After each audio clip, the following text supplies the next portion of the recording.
Alright, so test. That works. That works. Start streaming as well. Let's just see. Audio here. Audio check works. Great.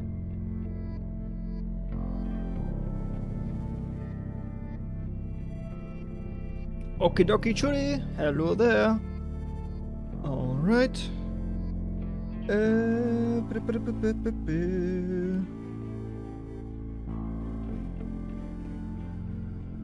That one can go away. Alright. So, a couple of players are not here yet.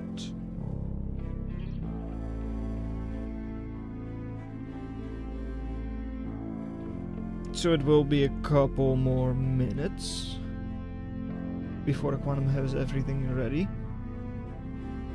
Alright. Okay, that's all good.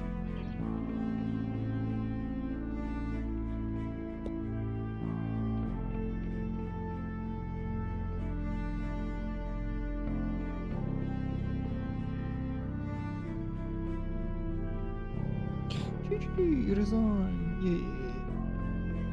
yeah. There is no real game going on. Let's just go here. Let's just spectate. Alright.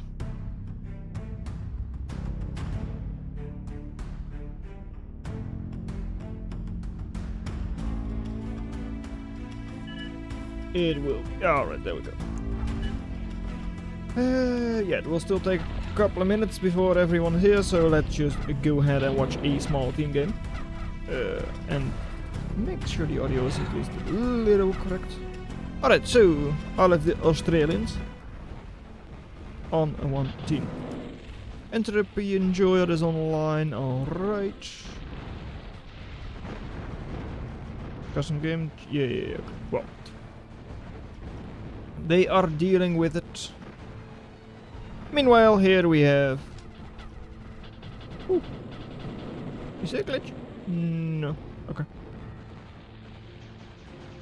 Okay, that was all set up for 4v4 already. Alright. So... I probably should just quickly change that. I just don't like the look of it. Alright. So interval lines, draw interval lines, yeah.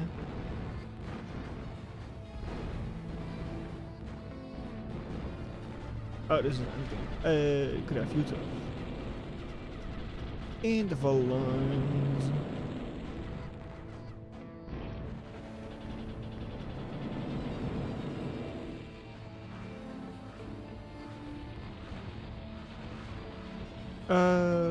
Yeah, okay, I know. Line. Object.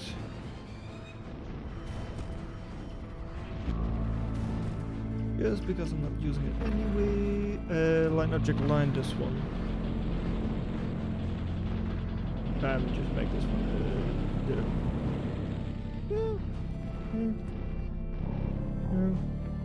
Yeah. Why is insert on? What?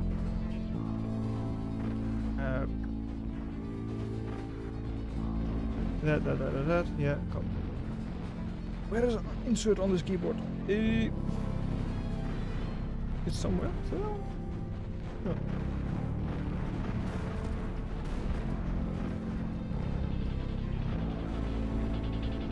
There we go. Fixed it. And we're gonna close you for now. Alright, there we go. So, how we doing? Teams are welcome is running, nothing else. Hello, hi, hello, sorry for the delay, didn't see how to get in, no worries, okay, still missing 2. You wanna play? Yes, please. Alright, well, I'm not going to play, because we all know how that ends up. Anyway.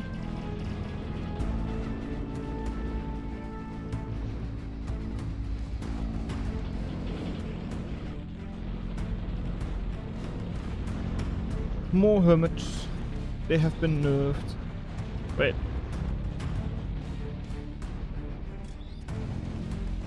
Have they been nerfed? Yes, they have been nerfed. Okay. I was like, is it still running on the old patch? But no, it's not. Okay. That's all good. 2. Oh yeah, I still need to fix that at some point. That's fine. The wind. Right. Well, maybe number 16 is just for me. Okay, so Aquana might be jumping in themselves. How this match shouldn't take too much longer. I don't think so, at least. Well, Northeast does have a pretty good eco.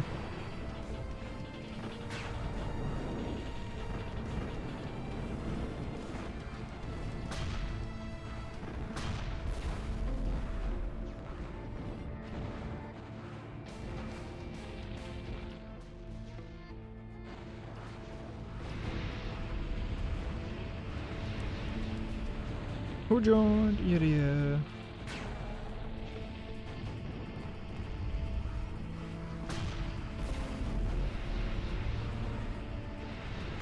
Yeah, it's more even than I thought it was.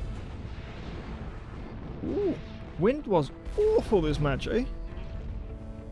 At 14% stayed all around for a long time. Oh well. I mean, it mainly hits the southwest team. Yeah. 75 is just 21 wind turbines. Also, I expect to use this quite a bit. The whole like double team selection. So do let me know if you think anything needs to change. I do still have the feedback on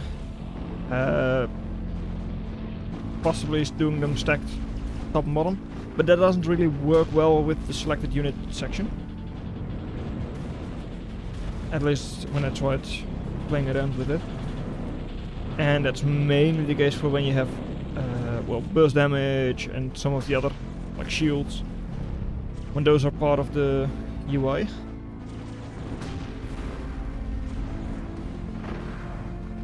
That's when it doesn't really work well. Oh well.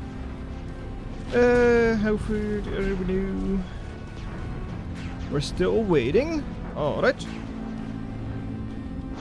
R3 MX might have to go. It's fine. Is it really just 4v4? 4v4 games? I mean, yeah, that makes sense actually. From how it was explained on the forum. Also, do I have that pulled up? Yes, I do. Oh, is it starting? Oh, it is starting. Then I'm leaving the battle we're in currently.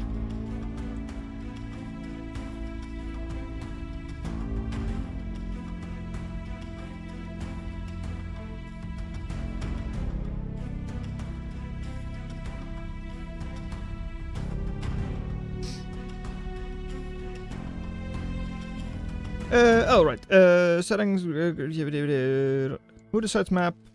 He said Fallendale, alright.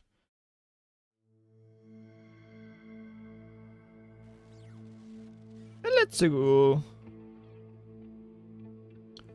So, we've got, yeah, 2 matches happening at the same time. Both of them supposedly going to be played on Fallendale. Yeah, and they should be relatively evenly matched. So we're going to have different teams each round. I don't exactly know how balanced it's going to be, but we'll see.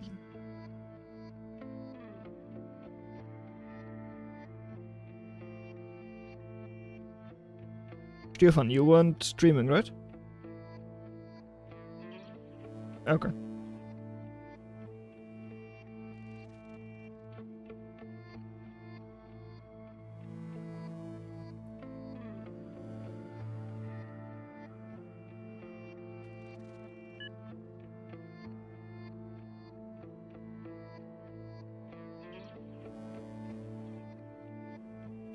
Alright.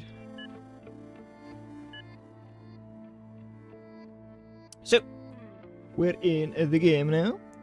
All of the usuals, the max game all fit 1, no elo true, yeah. It's all standard.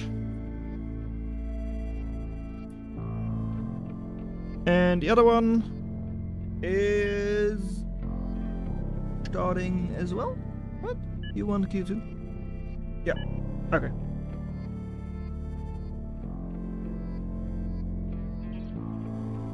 Three spectators here, 2 on the other one. Alright. CB? CB. Alright, sure.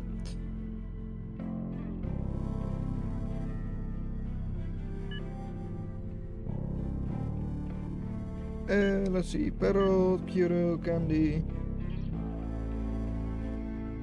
I'm not sure who has the advantage this game, technically. Or at least... No, okay, it doesn't say. There is no prediction on who is going to win. Actually, I should be able to do a poll. Right. I should be able to do that. Am I able to do that? Start a poll. East? West?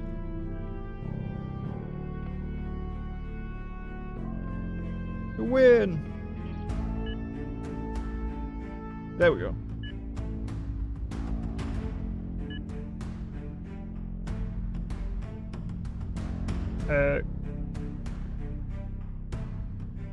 Alright. So, one more player has to place their commander. There we go! Cosmos 3, 2, 1, and let's go. So, we've got a 4 versus 4 between in the yellow over here. Entropy Enjoy, one of the players who took a little bit longer to get there. You were too late. With Cloakbots. A Jumpbots for Parrot. Agent Smith, just blueprinting Pyro, nothing special there. In the pink, it is Candy with Shieldbots. That's going. We're going to have the judge, jury, and executioner in chat, I assume. And last but not least, we've got Kiro in the orange with spiders. On the other side, we've got in the blue Rallahop, the Singularity rank player, with the legged fencer. So that's likely going to be missiles. In the green, we've got Karup, one of the subgiants, with Rovers. In the light blue, we've got Mankas with Cloakbots, Strike Commander, just regular strike even, and over here Recon Commander for Audacity, with spiders as well. So, important note for this tournament. It's a 4 versus 4, but you're effectively only competing with your own expected skill. Because each round, they're going to be different, but supposedly balanced teams. And that means that effectively, as long as you keep outperforming... Yes. That means that as long as you're playing better than your expected skill level, you can actually win even if you're just a subgiant. So that's quite interesting for how this match plays out, or how this tournament plays out. Because you don't just expect, oh, Singularity, they're going to win. But in this case, if the Singularity wins, we're also going to have 2 subgiants who actually win a match. which means that they're already ahead of, for instance, Candy or Kyoto, even though those are, of course, higher ranked players. Plus Velen is out, a bit early, but can be nice, of course, against a couple of raiders. And it's not that vulnerable in a 4 vs 4, but just because you have your teammates around. So even if the shield does get drained, it's not that bad. Over here, Team East. Come on, raid the max, good job.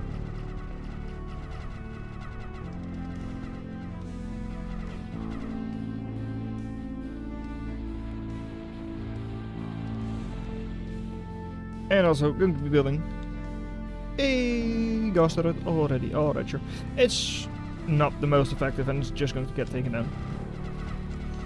Ronin will work against the Reaver, of course. And with the defenses there, you can easily hold off those couple of glaives. Not going to be too much of an issue there. And for now, eco and all that is all pretty similar, but on the northern side, this max is under control, but for Team West, it is not on the southern side. And yellow has been pushed back completely. That is never too early for Velen. Well, I wouldn't say it's too early. It was just relatively early.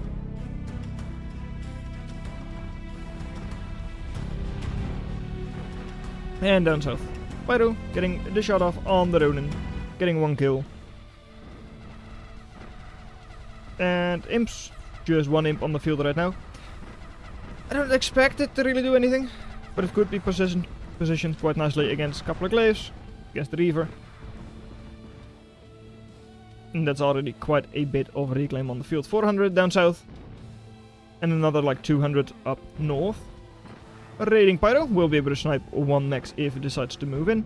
And even over here, 3 maxes completely undefended because a little bit of artillery is not going to work out there. Not going to be enough, not even close. Team East also going for the geothermal already. Also, this is with the new update, of course. So we've got lines connecting everything. Which means that you would also be able to see that, hey, you've got something that is just barely not connected, like the solar collector over here. You should notice that. Connect them. Link your grid. And on the south, well, Convict is building the max, but it's unlikely to really pay off. Over on the northern side though, Team West is pushing back nicely. So yeah, Velen, it's still alive. Just not really clumped up with the thug and all that. So not ideal for your shield. I mean, you're not really getting all of the damage out of it that you could. Now they're linked up once again. Just wasting it a little bit on the assault stove. So watch out, because shield is almost drained, but commander is there. So you will be able to hold on. Not going to be too difficult. Still, Outlaw is not going to get cleaned up because the Reaver is focusing on the commander. But down south, yeah, the position for Team West is not looking great. Couple of glaives managing to sneak through, but are unlikely to do too much damage. They might be able to destroy 1 max, but not a whole lot else, especially not if it does that. Good number of spiders as well, 2000 value in just those. And well, Snitch could be nice, but I don't expect it to get value. Though, could actually get value because the red pack and all that is not that strong. Or at least not that healthy. And over here, good number of glaives, not moving forwards. 15 glaives, so would have a bit of a hard time engaging the commander with double loaders.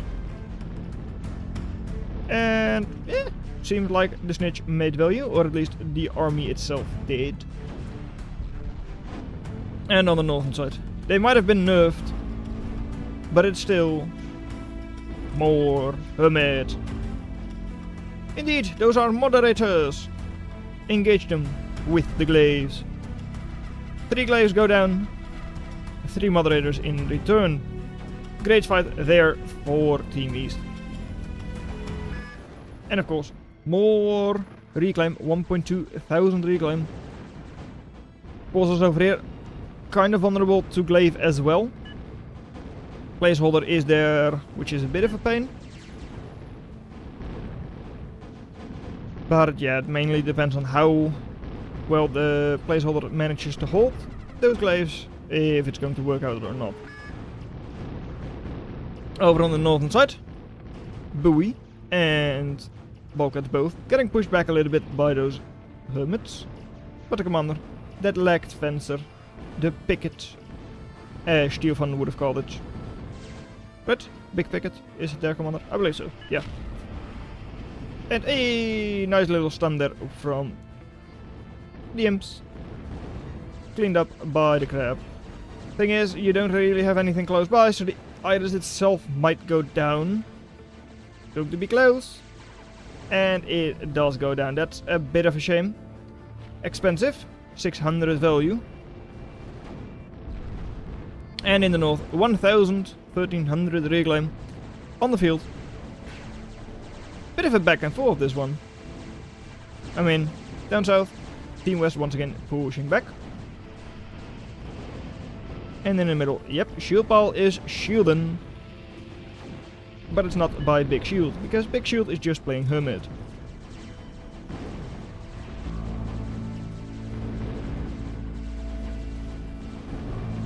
And Big Shield. I mean, you do have a couple of imps close by. Command cars. So, yeah, that could actually work quite nicely. All clumped up, I don't see any outlaws here. So shield, 2600, almost 2700 value. Could get cleaned up quite easily. It's out of position, or at least in a bit of a vulnerable position. Shield completely drained. And that's one imp stunning everything. Oh, second imp though, getting picked off by the thug. So yeah, duration of the stun is not that good. So Chudi, finally some decent shields. Immediately jinxed. And the shield is gone. No more good shield play. Over here, we've got some nice little lines between all of these turbines. And yet, they're not linked to the metal extractors. Not at all. So just a waste.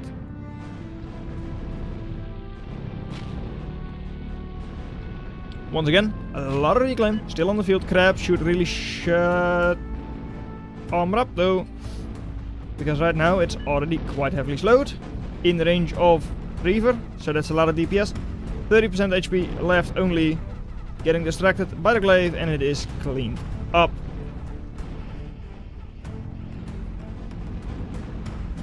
That's a lot of input. And the Phantom getting shot down by the fencer.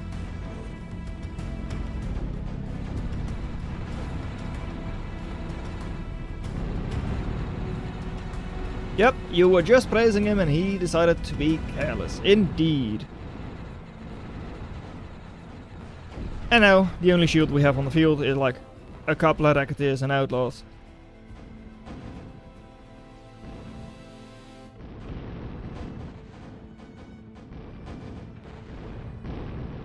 And Kuro complaining about inputs.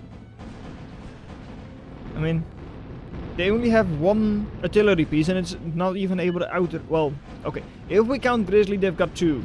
But one of those isn't even able to outrange Panzer or Stinger consistently. So I don't think that counts.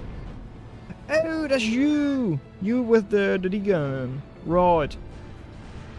The slow bomb with the commander. Still not able to take advantage of it. You've got a spider player, right? Yeah. You could maybe ask for a couple of fleas, or just build a couple of ducks yourself. Or just cloaked. Glaive also going to work out quite nicely.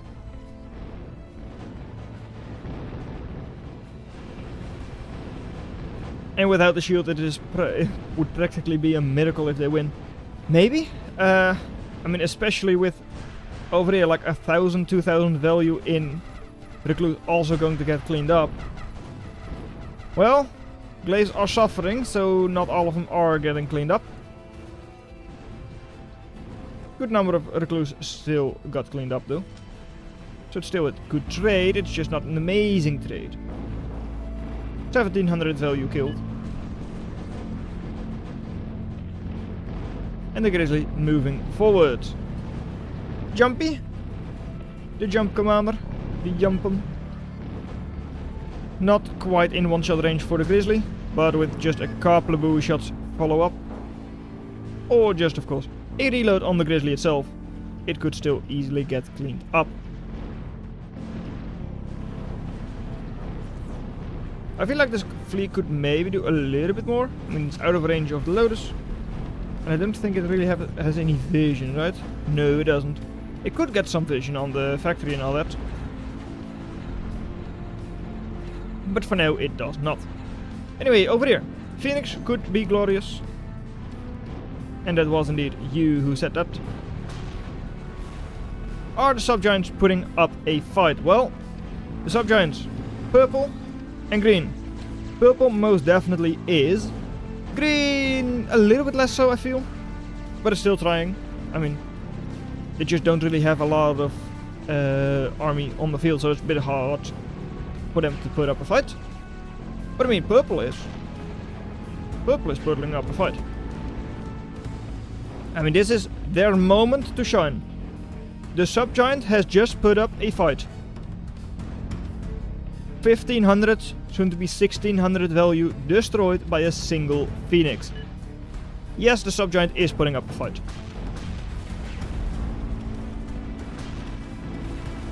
And oh, did Rallahop overcommit?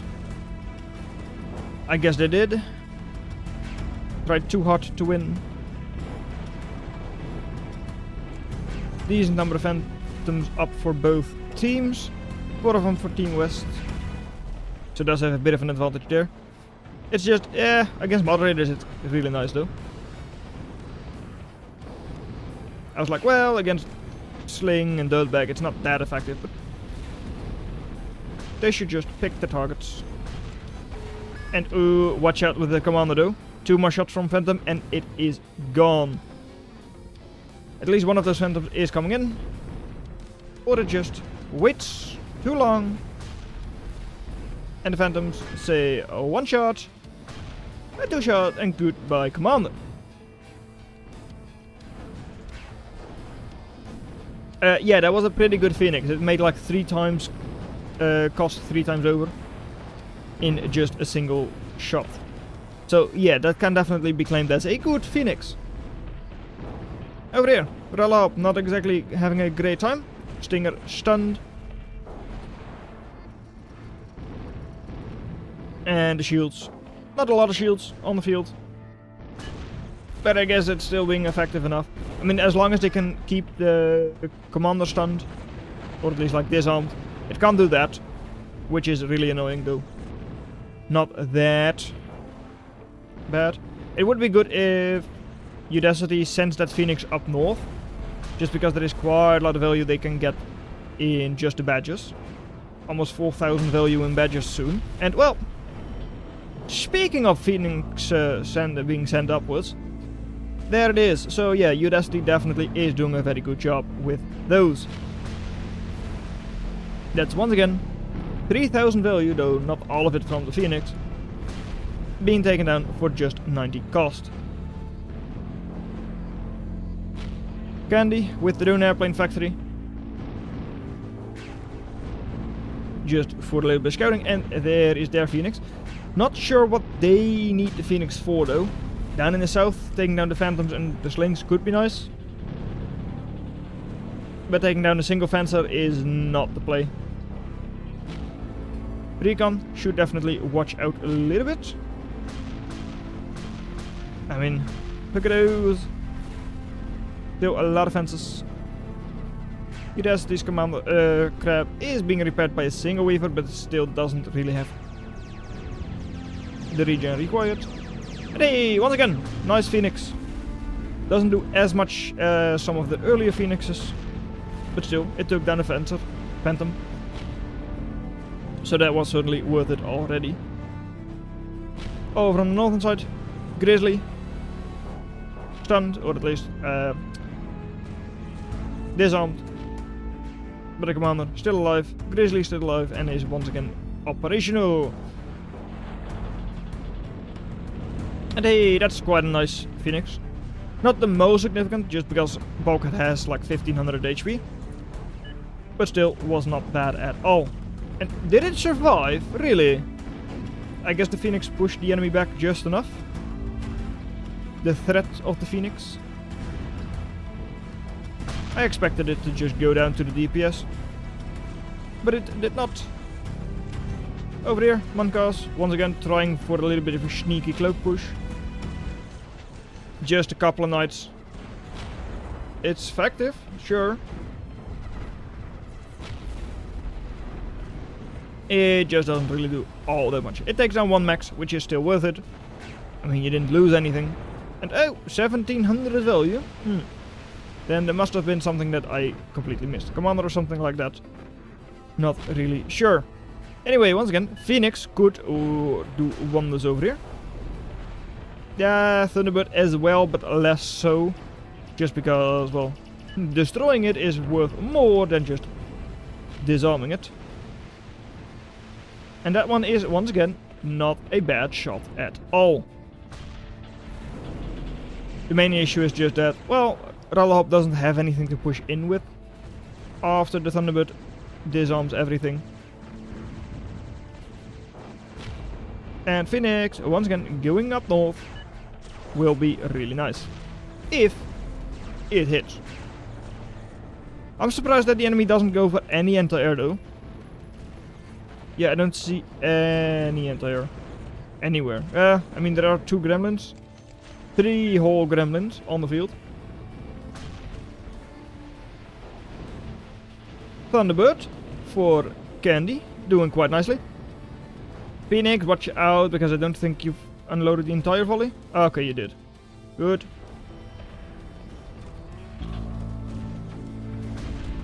Scallops, flex anti-air against the Phoenix and the Ravens. Not too bad. And a clump of bandits could also be a nice target for the Scallops. Lobbed in. Nice area. Location there. And I guess Rallahop did something amazing. Not really sure. Medal lost. Ooh, 10,000, 15,000, 15,000, 10,000. Yeah. Rallahop and Karp not doing too bad. Udacity and Mancals most. For now. And hey, Minotaurs on the field. No JH Dreamer on the other team, so no real threat of Dominatrix. Or at least, likelihood of Dominatrix is significantly reduced. And over here, puppies, I mean, you need 4 shots? No, 3 shots, because they're 450, right? Do we have a puppy on the field anywhere? Well, Commander, for Udacity, going down, bit of a shame. Let's take a look. Oh yeah, I heard something about that. That space clicking was bugged for some reason. It really is bugged? What? Hello? Okay, that works. Is there a puppy anywhere that I can click?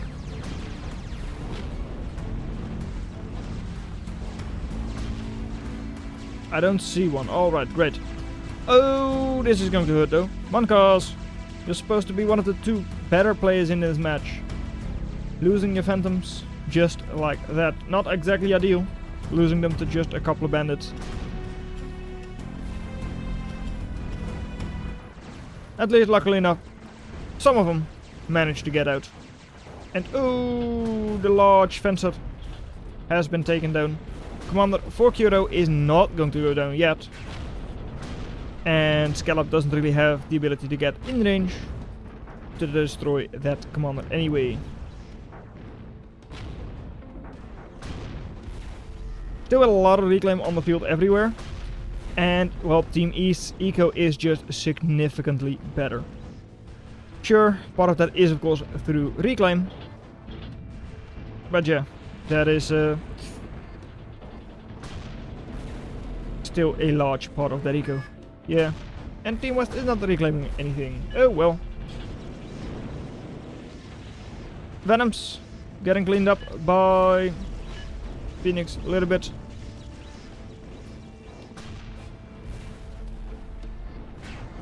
And now getting cleaned up by the Ravens. Alright, bit of a shame with the last Phoenix there, Candy. I mean, they were already dead. And the Hop has transitioned onto the southern side as well. Not really advancing all that much. But I mean, the main issue is just that, let's take a look at eco, right? There's like 3,000 more reclaim.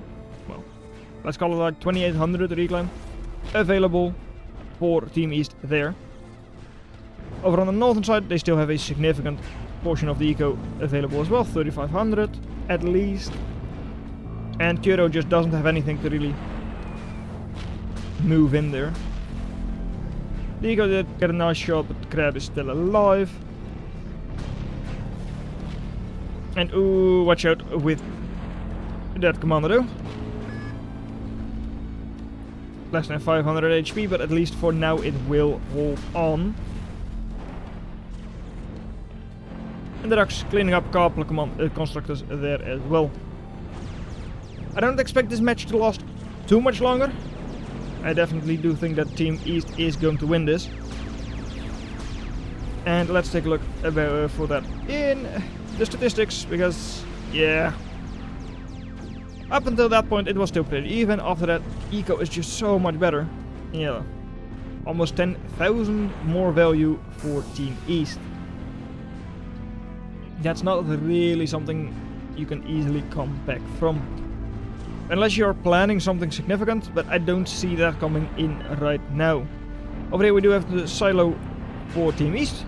That is still a silo for Team East because LEGO is just 2,000 burst and not 4,000.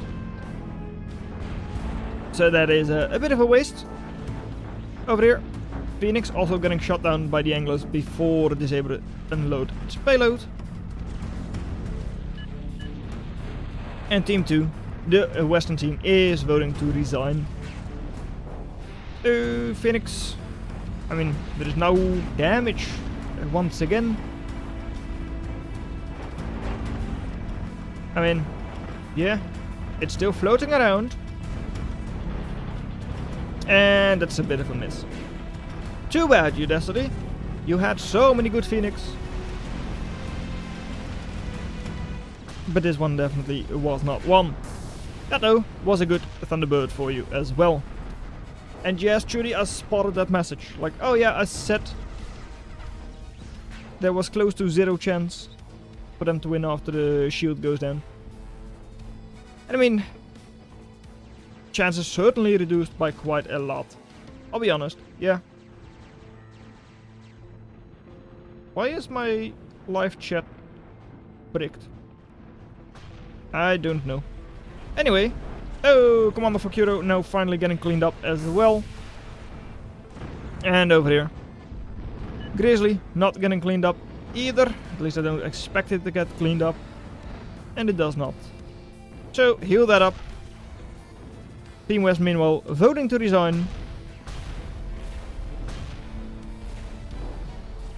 And Mongols once again pushing in with a bit of a shield cloaked push. And Maris is a stealth singularity. What? Maris is singularity, right? Are they not anymore? No, they're not.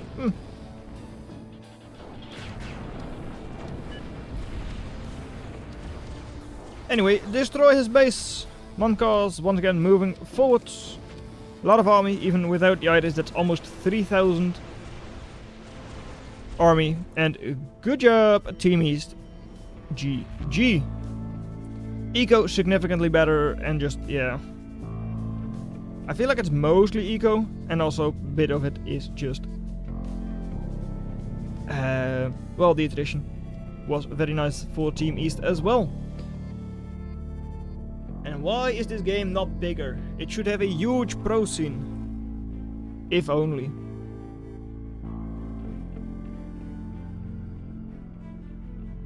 That would certainly be quite nice, but hey, too bad. So, that was a win for a couple of those players, like Rollahop, Udacity.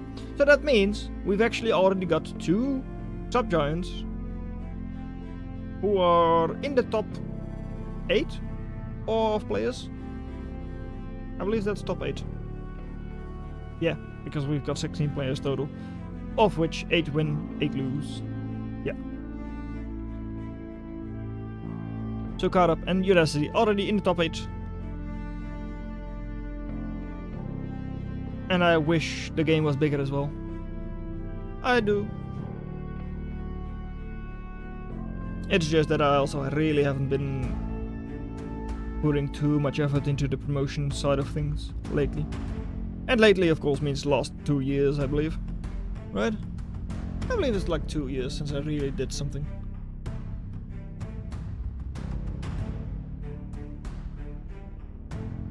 I'd already beat 3 years by now. That I was like active on the Twitter and all that. So, the other round 1 game. Everyone has already left.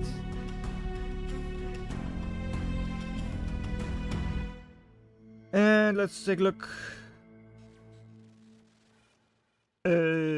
Was there anything interesting here or not? Also, I know that I forgot something. Yep, I did. I forgot to turn off the main menu music. Oh well.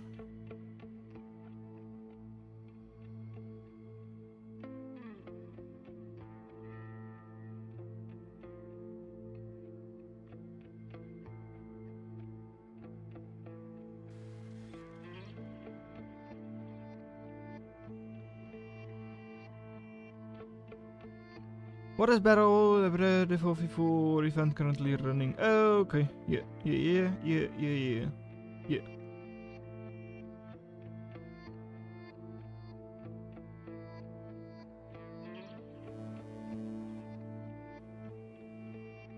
Yeah, I don't think Aquanum has anything whether he shows the results.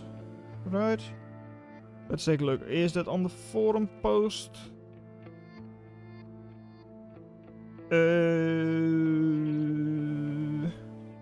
Truth dropping out brings us back to 15. Merp Meow on the substitute list. Okay, no, I don't think we have a results list. I don't think so.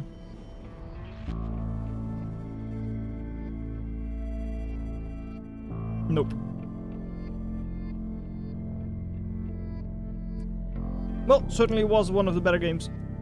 Well, better games. A pretty good game.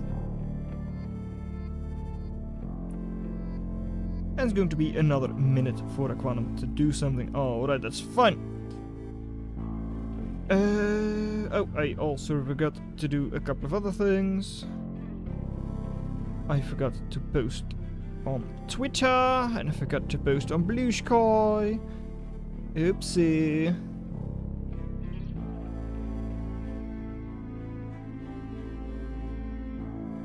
Alright, there we go.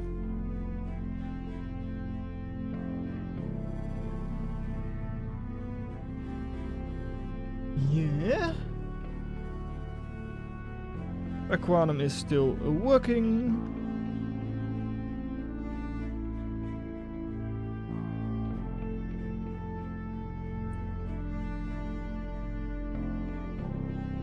I should also probably post this here.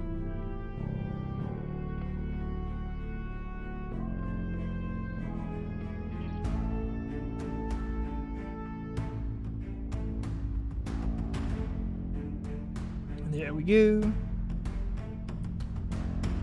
And I will pull up the Discord as well.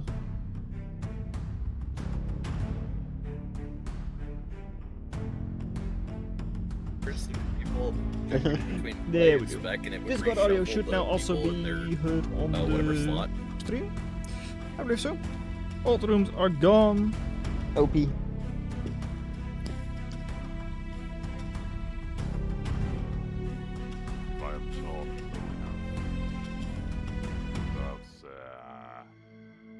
Does Discord pick that up? Yes. So, I think for the next tournament in 2 weeks, I was planning on doing it unranked, like unrestricted, but I think I might ban purples. I'm not sure yet, but I think I might. Oh no, Oh, Big you don't have Shulin purple, is thank banning the God. purples. There's like a lot of Oh, blue let sword go. play, but I'm not particularly sure that having purples makes for a terribly interesting experience when most people just Games get stomped. based upon the current So for player viewership, in it's kind slots, of so a- should get good again. Okay, sure. Kind of a viewership type issue.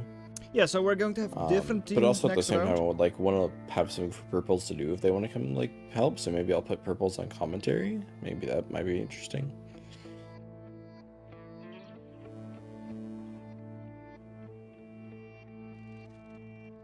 Yeah, so each round there are going to be different teams because we're now going to have a match where we get 2 of the winners and 2 of the losers from the next from the previous round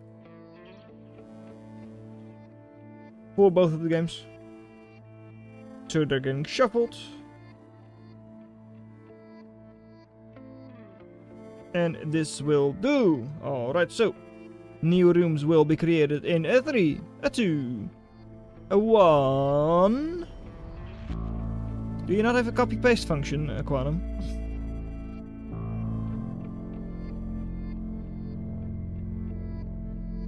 Come on. New rooms in a 3, and a 2, and a 1. And there they are.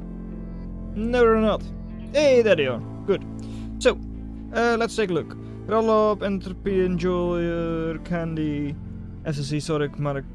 Yeah, okay, so I believe both of the games you're automatically going to have half of the players we've seen a second ago. So, we've got Udacity, Karab, Manka, Skuro in this one, and Perot as well. And for this one, we've got Candy, Rallahop, Entropy Enjoyer. I think we'll go for this one, mainly just because it's the higher ranked version of the two. And I'll leave the other match for later on. Because if it is just 4 matches until we crown the victor, then I should have more than enough time to do the other 4 after this. I believe so. So, let's go! No more chickens. We're not going to be killing any roosts today.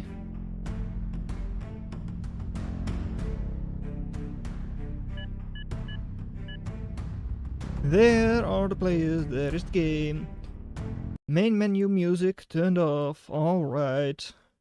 This time around I don't forget it.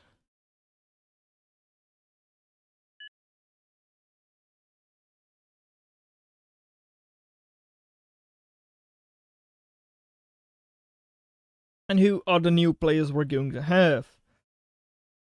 Well, Maris, KDR, Kahoy, Zorik, FFC, and Nate are all new, I believe, right? Entropy Enjoyer, Candy, and Rollhop we had last time. So it's the entire northern team that is new. Yeah. Yes, it is. Alright, so. Comet Crasher. Catcher. I always make it Comet Crasher. But no, it's the Catcher. Redux. And yes, you can reclaim people. Of course you can.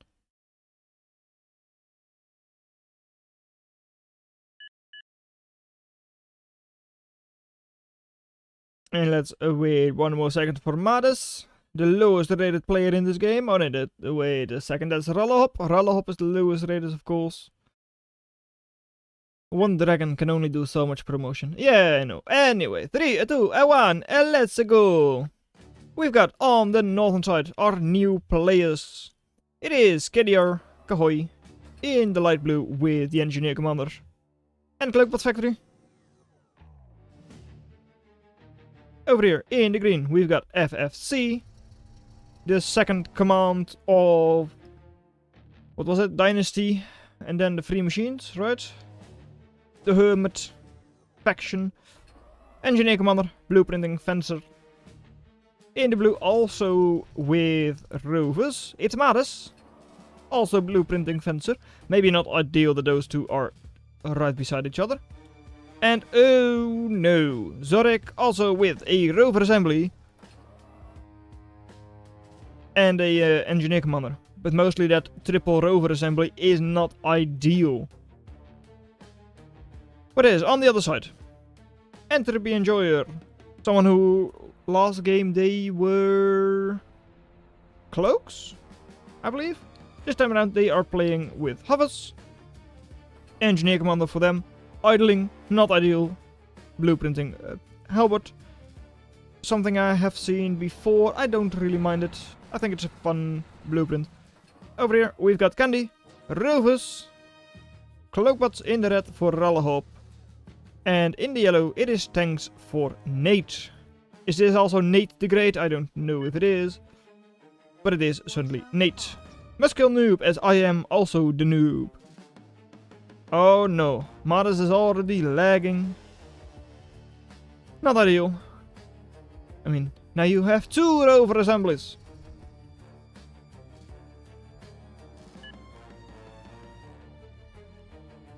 And I can only... hold on. Yeah, only Hera or some other big streamer would play it a few times. It would bring the swarm for sure. Well, we did have... I could only imagine what Teams of Waka would look like if that happened. And I guess it just doesn't have the mass appeal. It's quite old at this point. Honestly, that's not really fair. Just because Bar is also quite old. It has the same mass appeal, I would assume. It's just that Bar is a little closer to TA than Zero-K is, of course.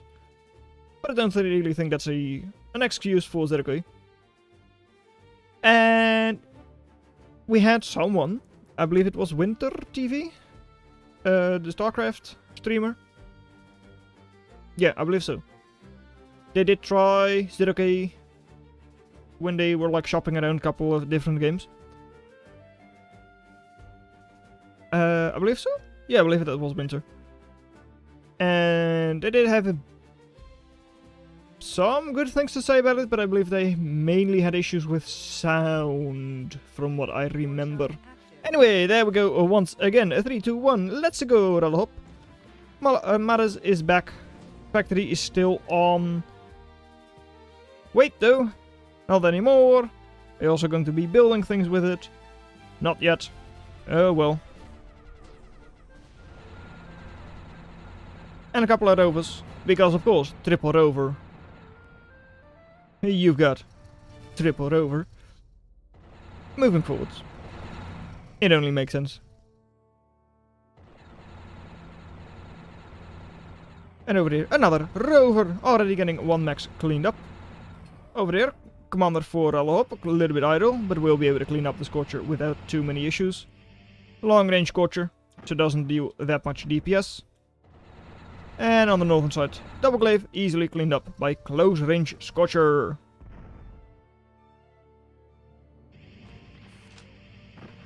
KDR Kahoy, idling the Cloakbots, but at least, I mean, technically has good map control. Doesn't matter that much yet, just because you're not really using that part of the map anyway. You're not fortifying it either, nothing of the sorts. And over there, Amax will be cleaned up. Dart as well, does slow down Defensor, so this one is easily cleaned up. Oh, almost team. Well, wouldn't have been a kill, so. Almost a little bit of self-harm. Attempted team kill, although accidental, of course. And over here, Scorcher running past, but will be cleaned up by the Lotus. Couple of dots, should be able to retreat as well. and more Scorchers moving out. I mean, that's the thing about triple rover assembly. You can get a good number of rovers out. And those things have great DPS. Especially when close up. Right beside the enemy they are like 300 DPS. Each of the heat rays from the Scorchers. It's just that most of the time you're not that close. And it does drop off quite significantly. Still, couple of fences, badges, ravages, all of the progression units already coming out. Bit of a ravager, Ripper Ravager out as well. Quite hard composition to deal with. But I mean, you're facing off against tanks. Tanks is one of the factories that has a bit of an easier time against rovers, I feel. It's just that, well, if you switch into Dominatrix, all of a sudden this is all completely useless. Not that bad, but it's kind of that bad. I mean, Dominatrix does deal with these units quite nicely. Especially because Ogre is, of course, even more expensive than Dominatrix, and Dominatrix wins easily in a 1v1. Over here, Commander, that's a lot of DPS, should be cleaned up.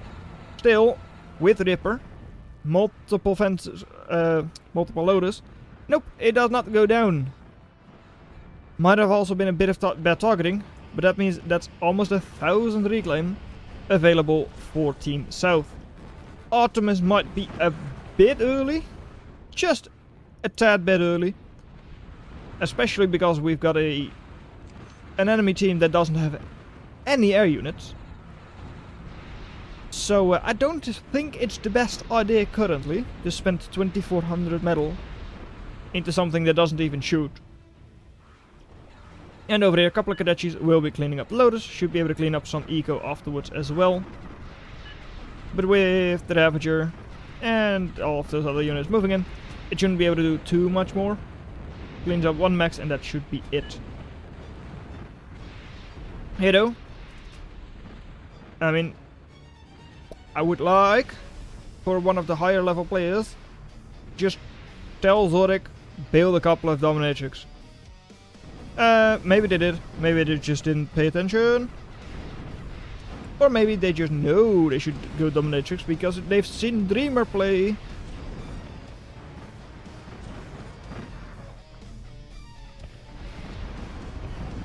And over here, on the other side, our noob v noob, our lob v lob. Certainly looking quite good for Entropy Enjoyer. I mean, they've got a good number of, well, had a good number of daggers. And Ronins don't do too terribly well against them. Claymore, not the ideal unit, just because it is also got a bit of a chance to team kill. I mean, the rolling charge is a little bit annoying like that. And over there, Mara's rotation incoming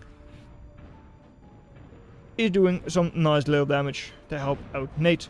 Or rather, help out against Nate. Help out Zurich.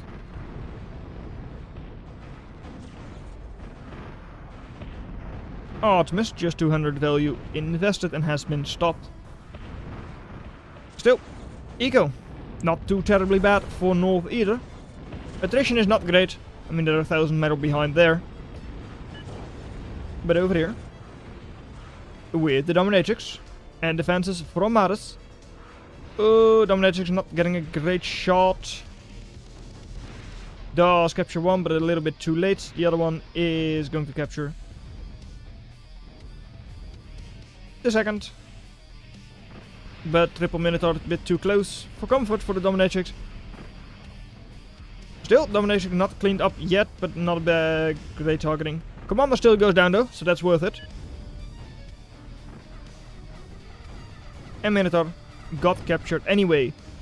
So in the end, even though the Dominatrix didn't do as well as you might have hoped, they certainly didn't do too bad.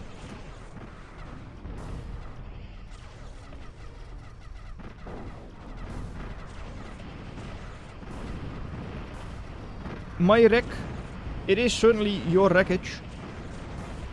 Defend it and get the reclaim. Over here, FFC with a bunch of ravages. trying to push forwards. There's a bit of a repair field close by as well. And is pushing through. Still getting flanked by the enemy Ravagers, by the Knights, by the Ronins. Is forced to go back already. Still a lot of reclaim on the field, especially here on the eastern side. But, I mean, this is still a little bit contested, but it doesn't look all that good for Team North over there. Even with the Dominatrix moving out against such a force, with no way to retreat, yep, getting cleaned up before it could ever do anything. Factory will be gone as well. Over on the other side, Entropy Enjoyer securing the reclaim field with forces that, well yeah, KDR Kahoy is not able to deal with. And these tanks can just sneak into your backline and kill even a couple of factories by Maras or FFC.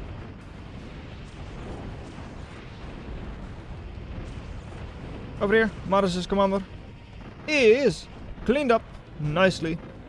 Nate is definitely great because he is doing a good job holding his own lane, pushing it, even destroying the enemy factory and all that.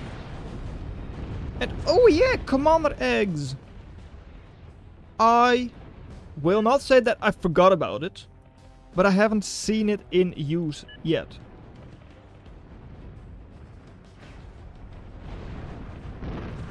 And in fact, so are you able to just decide what commander you want once again, or are you forced to pick the same one you already had? I'm not really sure. Anyway, over here, commander factory could quite easily still go down.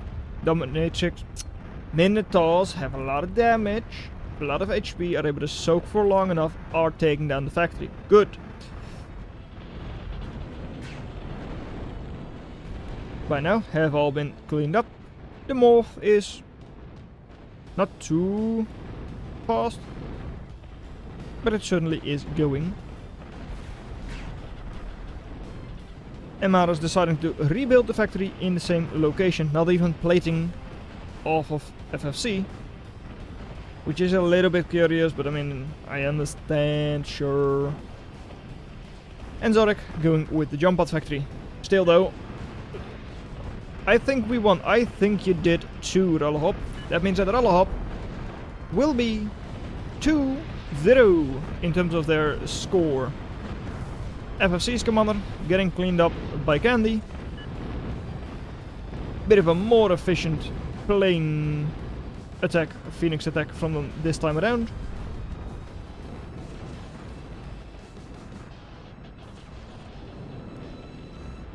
And over here, Orange also helping out. Though I don't really like that. I feel like Orange should just focus on their own lane, right? I believe so. I would say just focus on this to get all of those links destroyed, push that lane. Rather than try and sit idle in the middle. Oh well, it's good enough. Your team wins anyway. Quite even slightly ahead for North. In terms of eco. But the value, yeah, look at that. Value killed. Attrition win for Team South. And let me just quickly catch up on all of that text. This is a real shame. There's a lot going for it. It's very unique in a lot of ways. Chat too complex for general. That's also for the biggest reason. Yeah. It did look quite dated. The new PBR update and all that, it looks a lot better. And some of the units, I believe Cloakbots did get a little bit of an update in terms of their texture. From what I remember.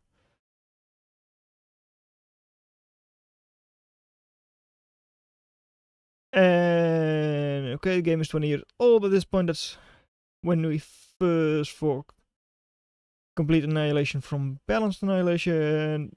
Then there is BA, which is itself older than Spring, which is itself goes back to TA. Like, it's a really old game. Honestly, I think that all of the take, graphics-wise, lighting and textures is the only thing that sets Bar apart, but it's not as good a game, IMO. And Zero-K Steam release was 8 years ago, and that's when I stopped working on it. And basically considered it done.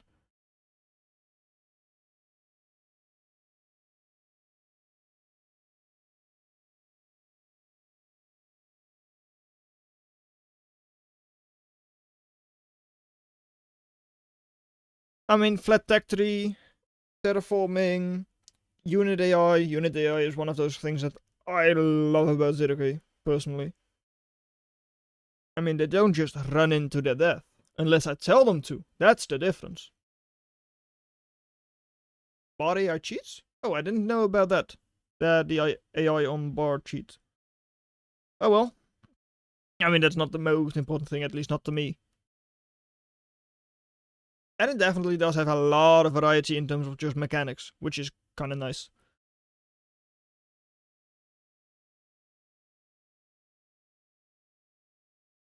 It's not just melee, ranged, possibly AoE. With all of the, like,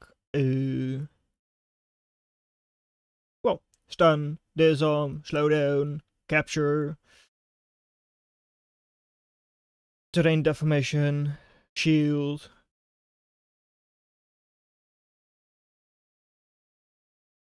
Responsive factories or units, yeah. I mean, I like it.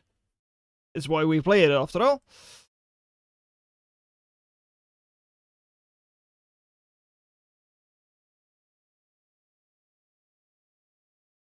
And also, I should not forget to put the music back on.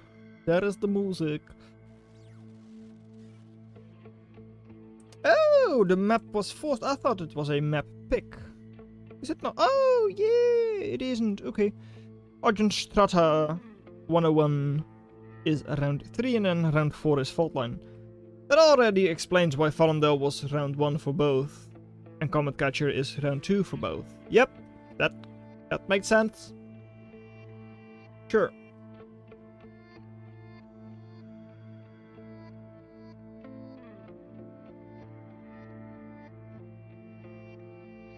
Round 3, not starting yet. Maps will soon be up.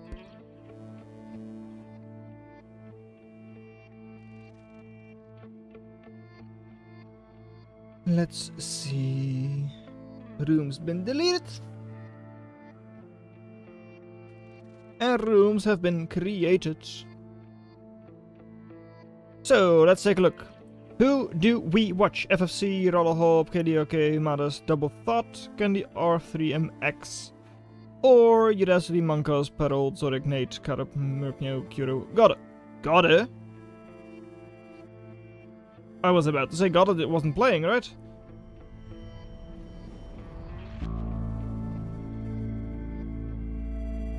Alright. Right. I think it's supposed to be the other one, actually.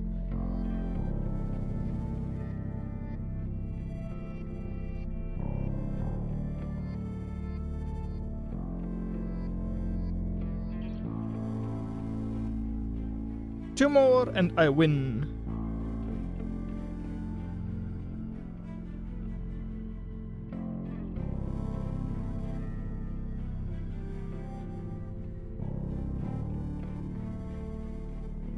Monka's gonna cook us.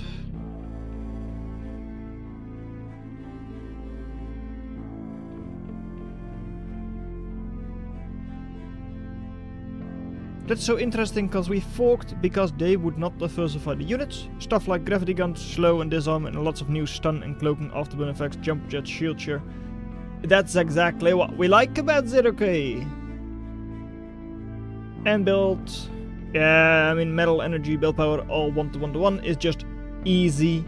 I mean, there's no real that doesn't seem to be a good reason to split that, to me, personally.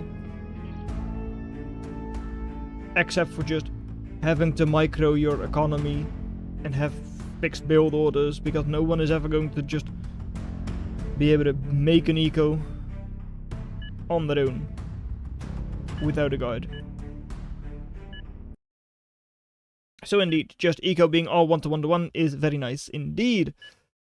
But yeah, the diversity on effects and all that is really nice for Zero-K. At least that's what I think. Anyway, do we have anyone new this time around? Last match we had Zorek, Nate, Meow. I don't think I've seen before because they only joined in round 2, I think. Kiro we did see round 1, Karab round 1, Udasti round 1, Monkas just round 1 I believe, and Peril also round 1.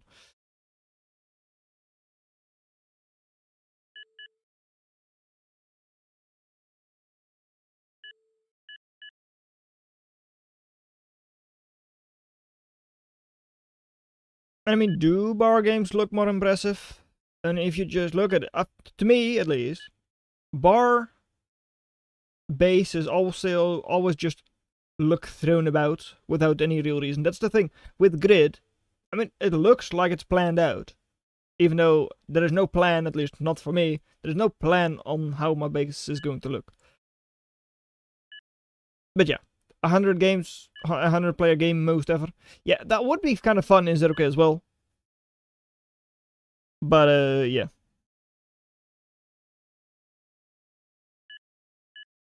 This is going to be a fun match. I mean, we had this one in Planet Wars as well. Yeah. It's a nice and big map, 16 by 16. This is fun to play, at least I think so. A lot of maxes, a lot of eco, a lot of access, no issues.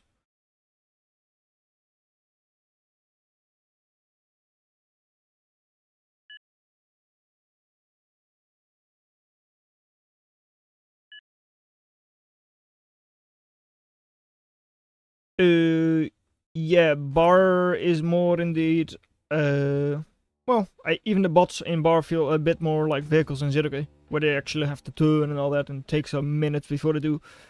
Anyway, over here, we've got a Crow Rush for Crow, with, of course, in the yellow, Gunship Plants, in the orange, Carup, Cloak Bots for them, in the pink, Meow, with tanks, and last but not least, in the red, we've got Nate the Great with Cloakbot, and a recon commander called Bob. Over here, on the other side, we've got Zork in the green. No factory yet, is going to be a shipyard play. Okay. Bob the Builder. Rather the Builder, rather than Bob.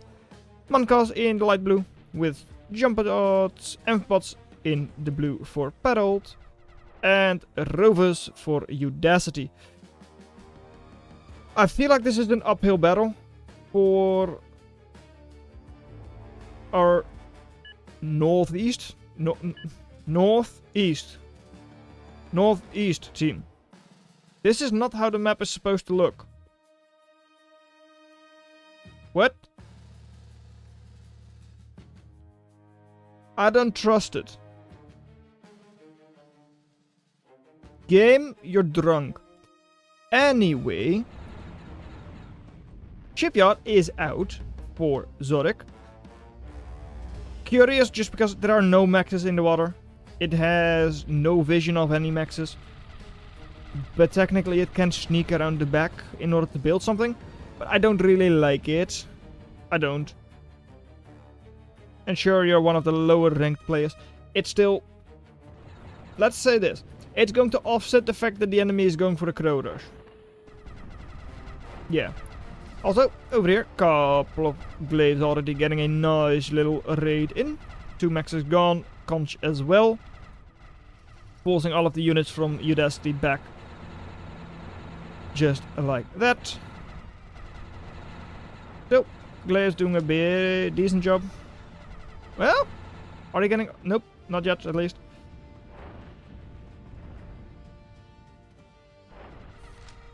And Duck is not going to get cleaned up either. So it is decent amount of reclaim. Still getting double max killed. Having to pull a lot of forces back to deal with just a couple of glaives. Is giving you a little bit of an easier time on the front lines. Over here, double calm, Stinger, Lotus, will all be constructed quite quickly as well. Udesity's commander is trying to move forward. Maybe not ideal. I mean, it's going to be having a bit of a hard time against a more assault-focused commander. And especially because he's got friends. He's got the Emperor on his side with a flamethrower for a nice pierce through. But yeah, the red team is certainly going to have a bit of a easier time here. Ripper's not doing too much against commander. And don't fight too much. Moncas is going to make a scuttle. If you can land the perfect hit, you will kill both. I don't expect you to get the perfect hit, but you still might get one of those commanders, which is not too bad at all. Still, Nate able to run through with a couple of glaives once again, getting the pyro killed. Will be able to get some eco, or might get the scuttle. Or at least spot the scuttle as they just did. That already diminishes the chance of the scuttle hitting your commander. Though, with it being cloaked up, of course, it's still difficult to really know where it is. So I don't think it's going to be an issue.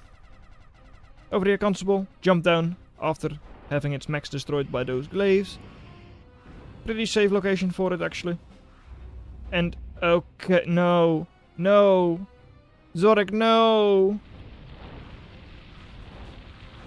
Commander, for orange, for Karab, getting cleaned up. Stinger will finish up by Merp Meow. Still, that is not exactly great for our red team. Commander going down and all that. Scuttle is now out, but it has only one target. And a crow patch. Oh yeah, that's right. Kuro is also in this game. Crow is 3,500 metal invested already, and they've not even lost any ground. If we look at map control, it's actually the red team who is ahead in terms of map control.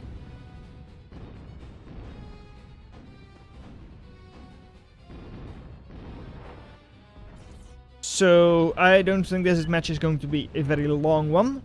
I think this is just going to be a matter of the crow comes out, moves forwards, bombs the enemy base, and it is GG. I feel like green is spending a little bit too much money, too much metal, on something that really does not matter. That's what it feels like, at least. I'm not sure if it is true. Total value 5,400? In what? Really though, in what? I mean, 4,500, sure, but I'm not coming to... well, there are a couple of solos and all that. Sure. Anyway, the goat, the F, the commander getting cleaned up by the scuttle. Commander over here, the recon, will be able to retreat. Just a couple of glaives are not going to do it. But even though those commanders all went down, yeah, there comes your doom. Moving in, not a lot of anti-air, rather no anti-air. Commander will be bombed. There you go, good job. You can just keep the crow moving, and by the time it finds something interesting to bomb, the bombs will have reloaded.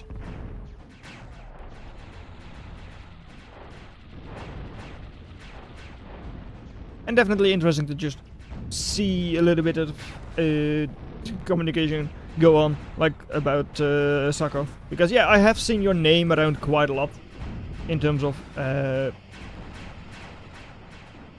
widget, game dev, all that, but actually not in the game itself, which makes sense. I mean, since you haven't really played a whole lot lately, at least. And over here, Blues Commander also getting cleaned up, paroled. Yeah, this game seems pretty damn over. Okay, I think we lost this. I think so too. And I'm not going to put the blame on any specific player. But I will be honest. I'm sorry. Zorek, just for next time, this is not it. I know we all have to start somewhere and have to learn. That is just not it. I'm sorry. Anyway, pretty quick match this time around. 8 minutes only. And that means, well, these players are not, none of these players are at 3 wins yet. I don't think so, at least. Anyway, let's take a look. Great work on stuff. I made Zero-K from CA because CA was full of old TA assets. Yeah, let's take a look. Where was I? In the reading part. There, that I have read. I have read that part. Yes, I have. I like bar, it's just like good old TA, but expanded and very pretty. Indeed it is. To me at least, yeah, bar is TA but new. And Zero-K is just its own thing.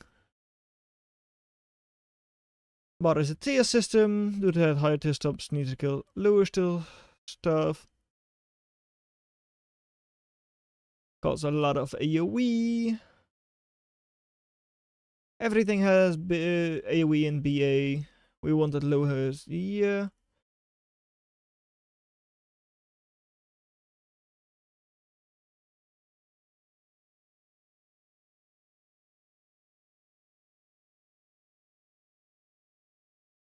Before our time, indeed. Have you played it? Flat balance, that's me, that's my term, I made that up.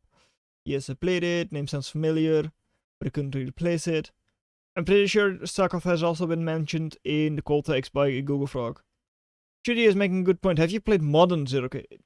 Let's be honest, not a whole lot has changed. Sure, things have changed here and there, but the philosophy of Zero-K hasn't really changed. At least I don't think so. Nope, don't do anything. Good. Okay. Yeah. What every factory serves as a faction, yes. What I haven't played is bar. Benefits of flat balance is sort of does become obvious once you've seen a demo, yes or no. Just more interconnected interactions to play around. Haven't played Zero-K in years, but it hasn't changed, man. Making units snappy was a big part of the project early on. I'm asking because I want to know what they think, not because I don't own my own thought, but yeah.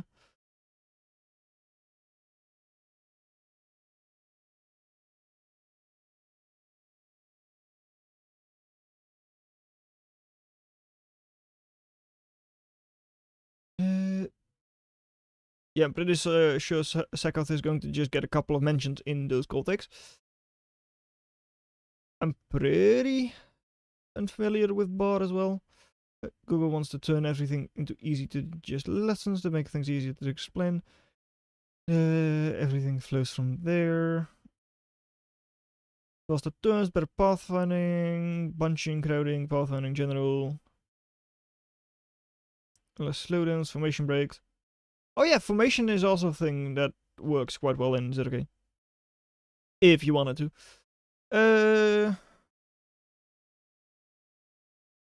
But yeah, snap your turn rates indeed.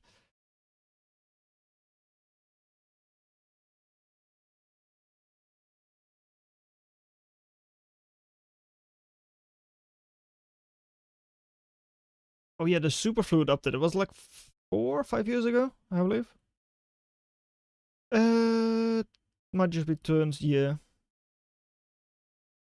I just know a blob and bar, they're getting each other's way when you change direction quickly, which is also part of turn rate, indeed. I would assume at least. And I don't quite remember the contents there, admittedly. Yeah, I don't know either. I believe that's from before I really started participating in the community. I was playing a campaign back then, but not a whole lot else. I don't think so. Same with Archer. Technically, I was around with old Archer, old Kadachi. But I don't think I really used either. Well, old Kadechi I might have used a little bit.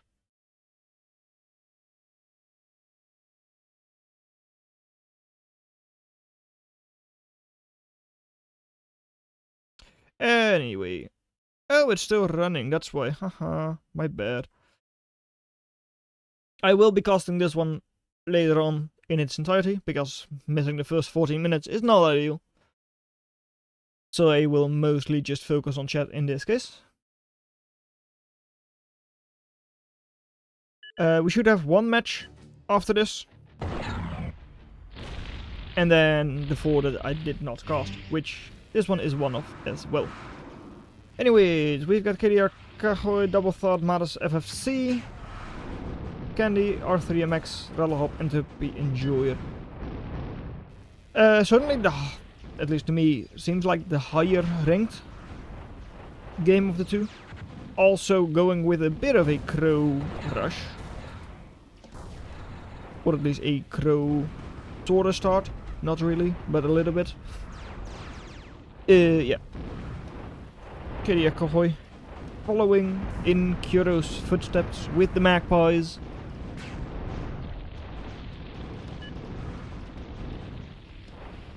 Thank you.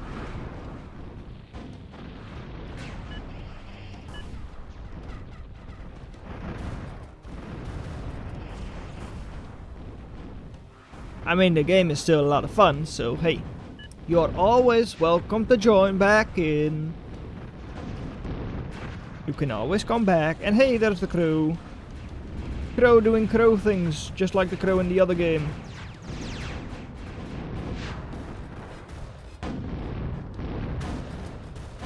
Why not play again? I would assume they're just busy with other things in life. I would assume.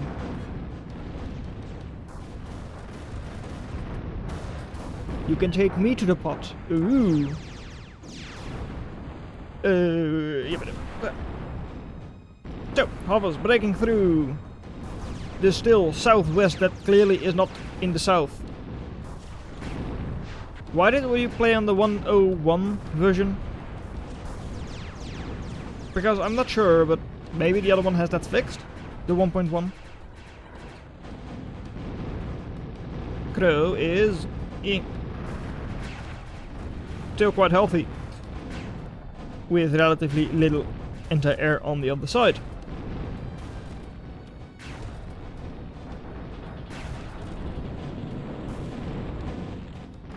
Phoenix bombing. Decent shot, it seems.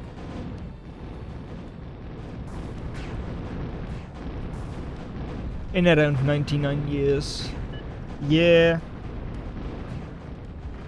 It's going to be a while, eh?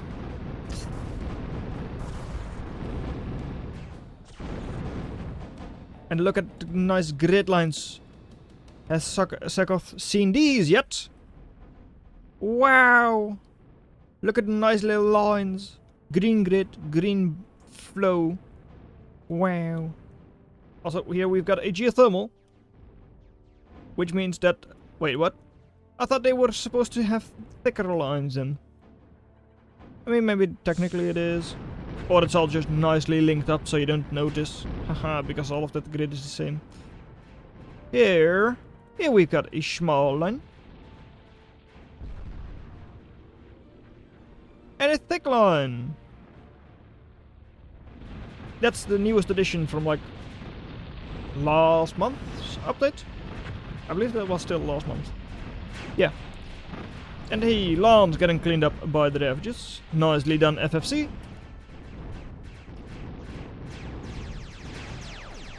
FFC and Rallahop not being on the same team is a bit of a shame. The Death Squad, the Planet Walls, Kill Squad, not actually together.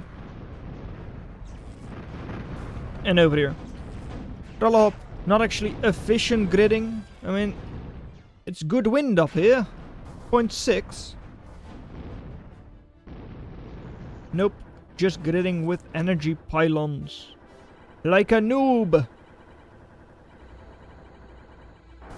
Phoenix does survive the Razor, but not the Anglers. And for now, 27% wind, 31, 35. Wind has been all over the place this match. By the way, now that I'm not really focusing on the game anyway, do we believe that the wind being in a graph, is that actually useful? To me it seems kinda useful. It's just, I added it just to check. Does it work the way I expect it to work? And the answer was yes. But I haven't really had any feedback on it yet for, well, what people think about it.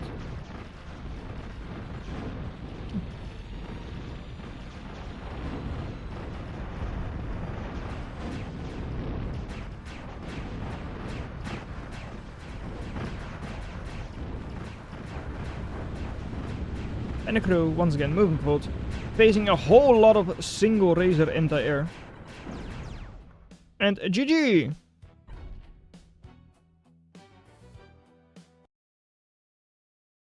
So then, we should now be on to the last match.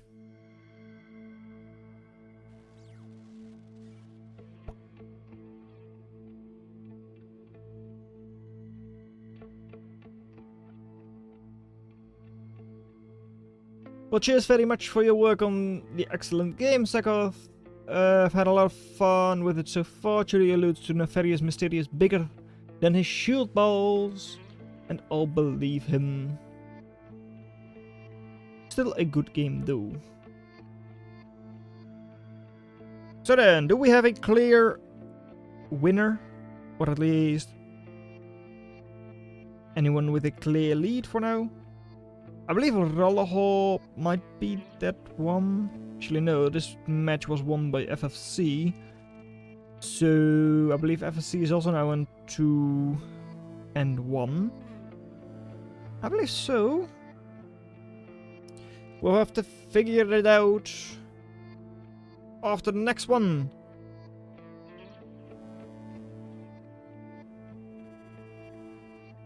And good night, party people. Good night.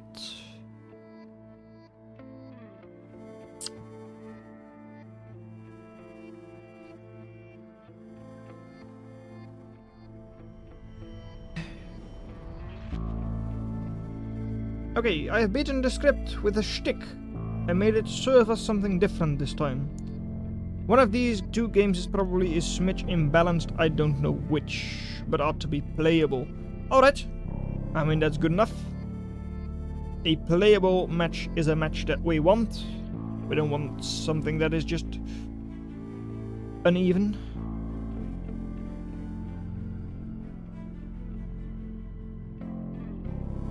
Oh, 07 from Stefan.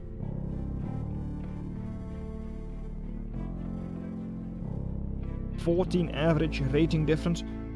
That's nothing. That's just absolutely nothing with a 4v4.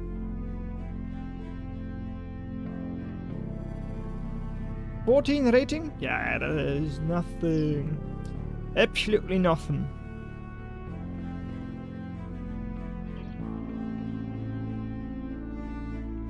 Oh hey!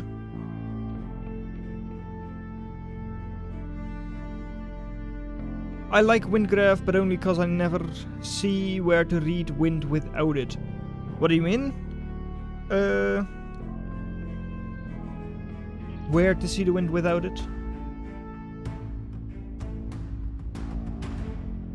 Just the percentage itself isn't clear enough, I guess. Anyway, round number 4, last round. I don't actually know who's in the lead because I would like to watch the winner. Let's take a look. This match seems pretty even. Oh, that's the wrong one. My bad. And the other one has already started. Wow, that's fast. Roll-up Megas. I feel like Roll-up is just going to win this. But let's just go here anyway.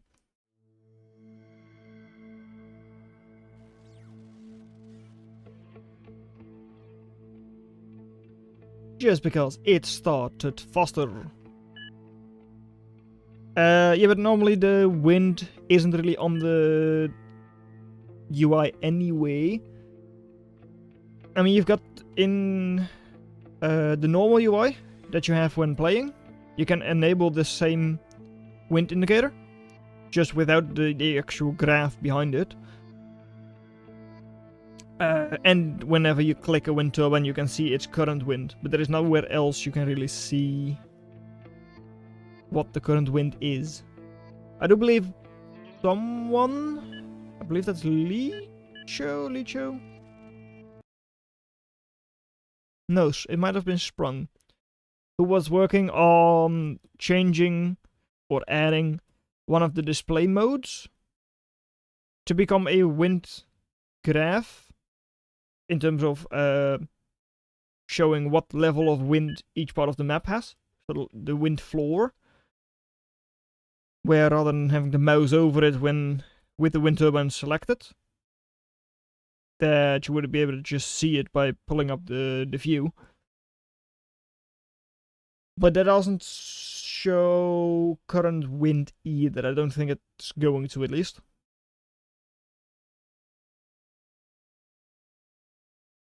Anyway, do we have anyone who I haven't seen yet? No, I don't think we do, because I've seen everyone already. Anyway, we've got a 4 vs 4, as usual, in a 4v4 event, where over Double Thought, actually Double Thought I have not seen yet, in the red, with airplanes. You have some reclaimable stuff and all that. Yep, cranes, car, also floating car. Important to note, of course. And a couple of barrels. Anyway, with an airplane start, in the orange roller hop, the Singularity rank this match with tanks. Something I feel like they're known for, but that might just be me. In the yellow, we've got Muncast, the Neutron Star with rovers. And last but not least, Entropy Enjoyer with the pink Ampbots. With the Pro Bulkhead Sprinter as well. Still, does already lose a little bit. I mean, Max might be going down. I don't think so though. It's going to be fine still. 13 Max there because the conch was forced away by the glaives. Second set of glaives already incoming, but I don't think it's going to be an issue. And on the northern side, well, we've got Nate with tanks in the green.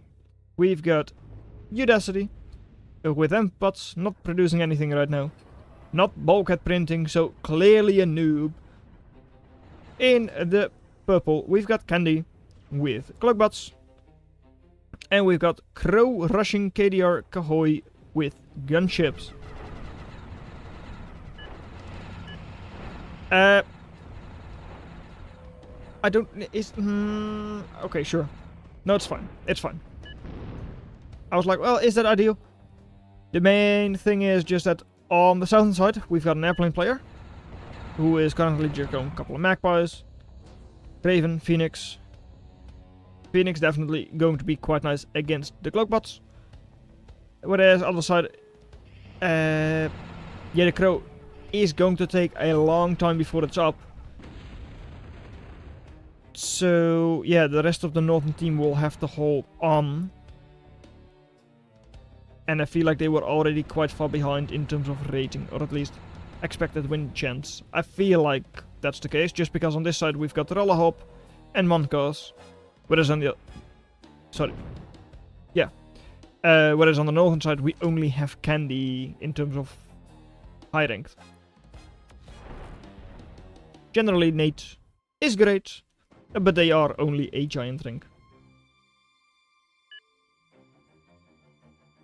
And kill the Blitz. I mean, the Blitz is 236. This is 360. It is in one-shot range for the Magpie, and the Magpie snipes it as well. Very nicely done. Following the instructions from your teammate. Over here, Rollerhop, cleaning up a couple of solar panels. Cleaning up the Max. Second Max will be gone as well. Cleaning up an angler, also important just because that means your airplane player is able to engage more easily as well. Angler though stays alive for now, because the commander was pulled in.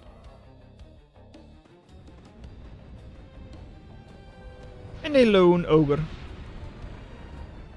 Not ideal, but it's also not too bad currently. I mean, not dealing that much damage. Force firing the water where it thinks the archer is, but the archer is not there. And over here, not ideal, I feel.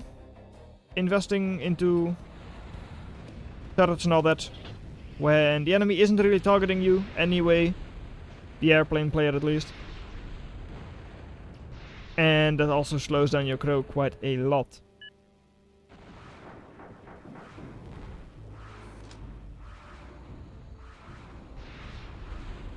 Ogre, the ogre, but one of these ogres certainly has more support close by. Thunderbird stuns, does not die yet, still doesn't die. Kinda lucky it got out of there, actually. I'll be honest, I didn't expect it to live on after getting hit by the commander as well. And over here, roll up. Will you be able to snipe those scallops? At least one of them you do, the other one will survive. It's fine. Cloakbots moving forwards. Phoenix not used yet. Waiting for the perfect moment to strike, like right now. When they're all clumped up together. And yeah, Mongols already impaled out, so maxes will be a little bit hard to come by for Team North and Team South, with 200% attrition almost. It's not that bad, but it is pretty bad, especially because they don't have a significant lead in terms of map control or anything like that. The main issue, well, the main thing going for them is actually the fact that their crow is still not up. Because once the crow goes up, this value difference is going to be gone. You're like 4,000 behind there, crow is 4,000 metal. And crow should be able to do at least, well, that 2,000 metal deficit in terms of attrition. It should be able to offset that without too many difficulties.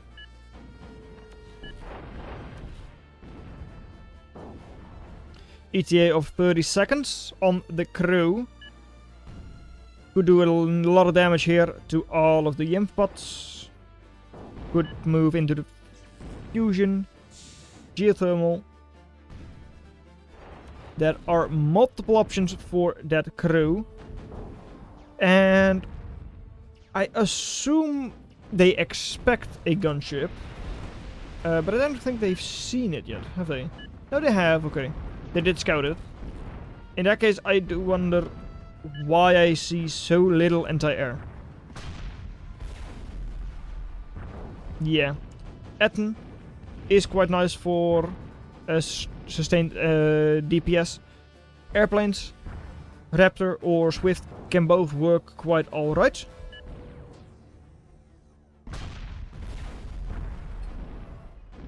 But there is no anti-air.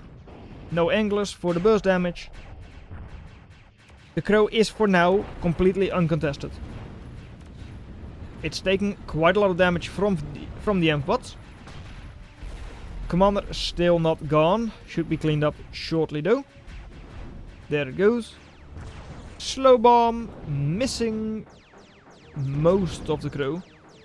It got hit a little bit, not too bad though. 6,700 HP left on the crow. Will be healed up. Also, you have shown off the fact that you do have the crow now.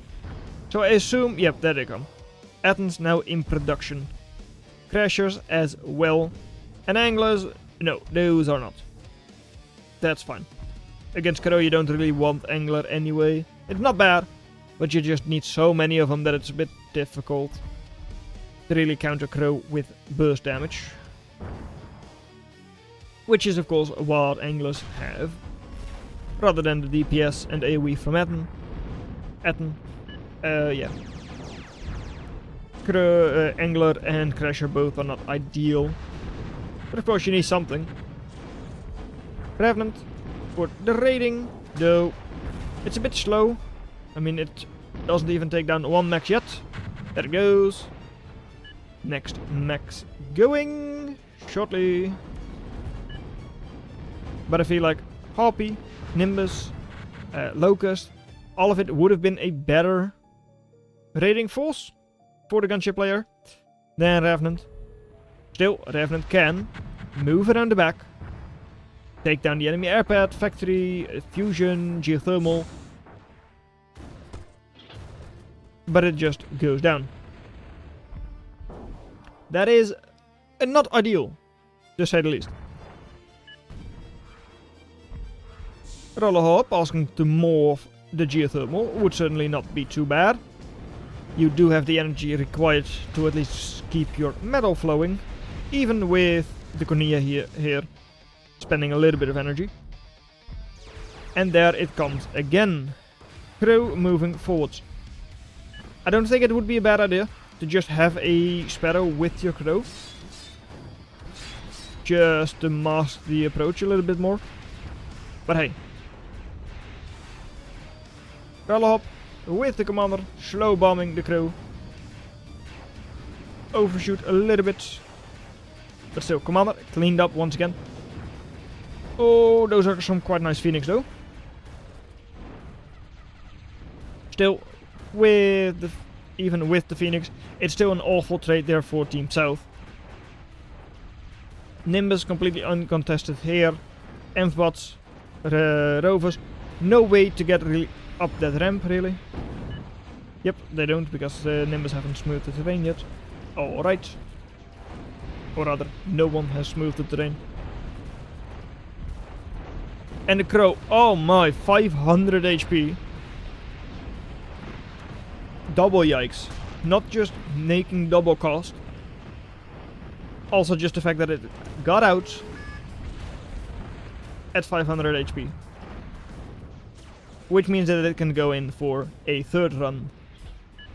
Hero, Commander for Candy, going down. Certainly not ideal. But Team South, they were at 200% attrition earlier on.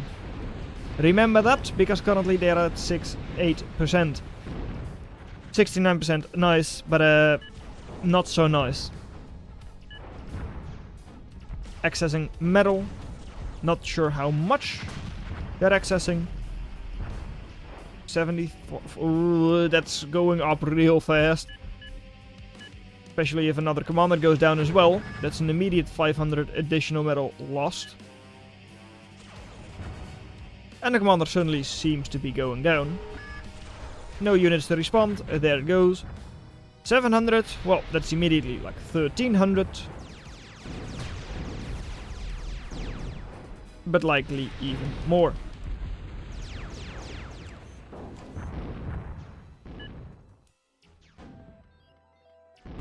And this could help, I guess. Very confident for Brett to say that. That a Thuxi Advanced Raider that is not finished indeed is going to help. No, I don't think so. I think Team North held on well enough until their Crow was finished. And now Team South is finished. I think that's how this game is going to go. Once again, an It's So Crover match. A little bit sad to see that both, or like these two matches in a row, both end the same way. Or at least that's what it feels like. Because with less eco, significantly less total value, army value, economic value, and with less value killed by a significant margin, I don't think there is any way for them to win, and they do indeed agree. So, good game. That might have just screwed Rollerhop out of winning. Not sure if it did. We'll have to hear that from Aquanum.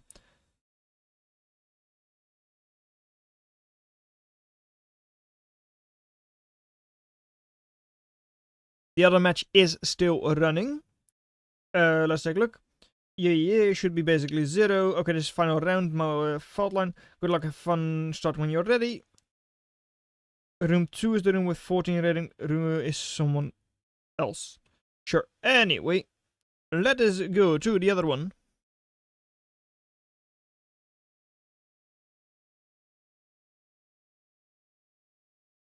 And see how that goes.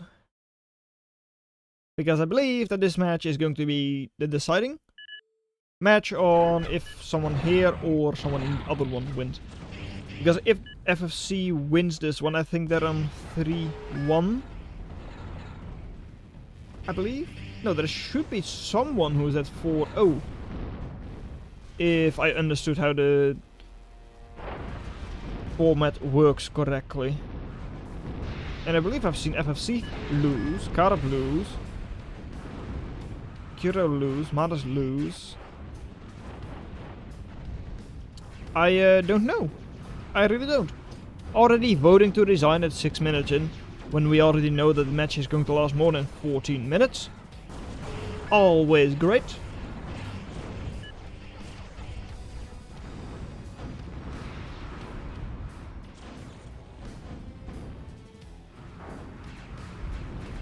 Another match where people are trying to make it so Crover. Double crow for crow. Okay. That is expensive, but can certainly be worth it. The main issue is just that, well, you're spending 8,000 metal for something that's flying. That means that they can also spend 8,000 metal in anti-air. And I don't think your crows are that strong, because 8,000 metal worth of angler is more than enough to one-shot your crows. Currently we're at 2100 value on those anglers and it's already at 7,000 bursts, so yeah, 4,000 is enough to one-shot. Which means that against those anglers you would need to send in both of the crows just to make sure that they don't die on the way in. Or you just go with it where the anglers are not, works as well. And that is triple crow. But now let's take a look at these crows. Well, that crow, because it is just one crow left. Look at the background. In the background we see a dead crow on the ground.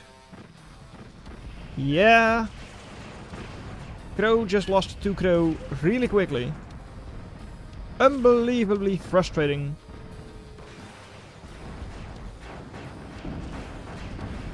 He threw his crows away. And it certainly feels like it. I mean, over here, the geothermal, providing a nice bit of power through the thick cable. Well, don't look underneath the cable. Yeah, don't do that. Into the pylon. Wow. Anyway, Juggernaut still trying its best. But I mean, look at where the enemy units are. Factory for Merp Meow is going to go down soon. Grizzly still quite healthy. Juggernaut less so. Crow is being healed up. I mean, Maris has a lot, well, triple lance. Could technically shoot at the advanced geothermal, which would be quite a significant blow to Team North Eco. Geothermal getting sniped on the other side though, by Team North. Nice impaler there.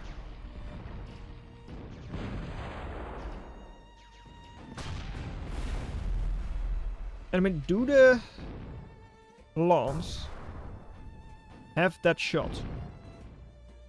That it like this? Yeah, they definitely do have that shot. That shot. The one I'm staring at. Right now. No. One lance sniped by the Phantom. And the other one deciding not to go after it. Except 360 no scope. Lance shoots it anyway. And the next crow coming in. Going after that same geothermal that was already taken down by the lance. Well, just move past then. Go for the base, go for the caretakers. The general high value targets and all that. Sneak into the back where the gremlins are not able to hit you. Or the other option. Let your crow die? Question mark? 5000 HP left. It's retreating. Bit of a shame. Had the gremlins moved into the corner immediately, they would have had a lot more time to shoot at the crow. Than with, of course, the phantom shooting it on the way back. I think that crow would have died.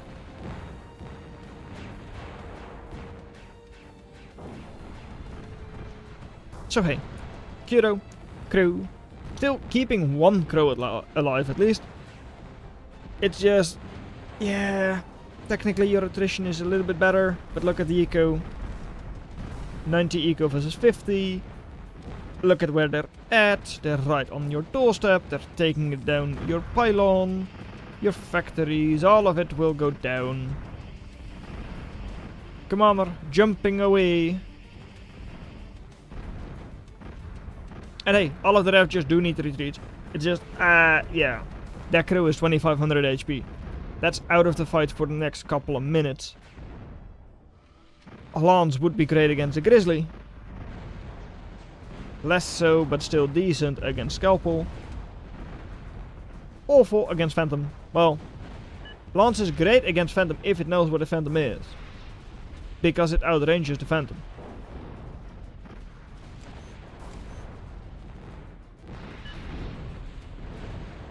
And yes, yummy yummy. 6.6k reclaim, 3.5k over here. That is a lot of reclaim on the field. Oh, juicy Phoenix. Not the best one we've seen today, not even close, but certainly a good Phoenix there. What a trash unit, IMO. LMAO. What? On my way, Rocco hit rate. Rocco hit rate currently at below 10%. Oh, Rocco, yeah, Ronan. Yep. Old names. Yep. GG! Well then, who is the great winner? I don't know.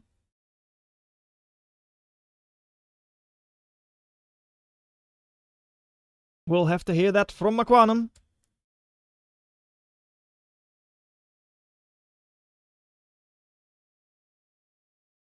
And yes, oh yeah, that's also... Who's the wooden spoon holder? Indeed, because there is one player who has 0 wins.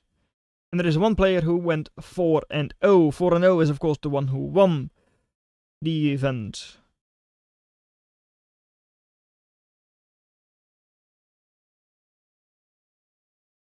I don't know.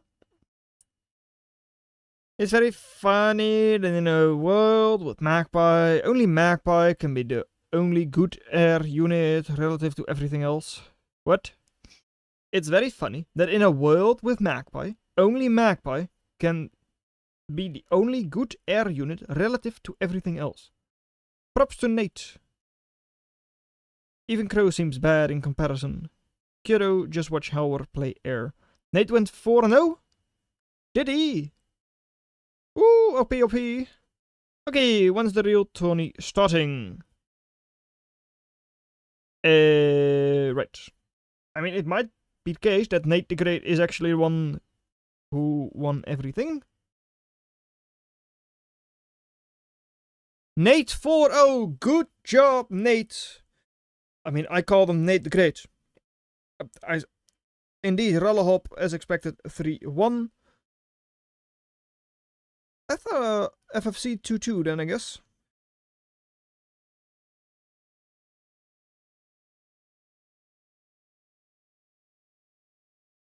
I won't out the 0-4 player. Oof. They'll figure it out at some point. Anyway, Nate with 4-0. But also, that was the entire event. That means that I do definitely have... I've got more than enough time to just watch all of the other ones. Title, Q should find all of them. I believe so.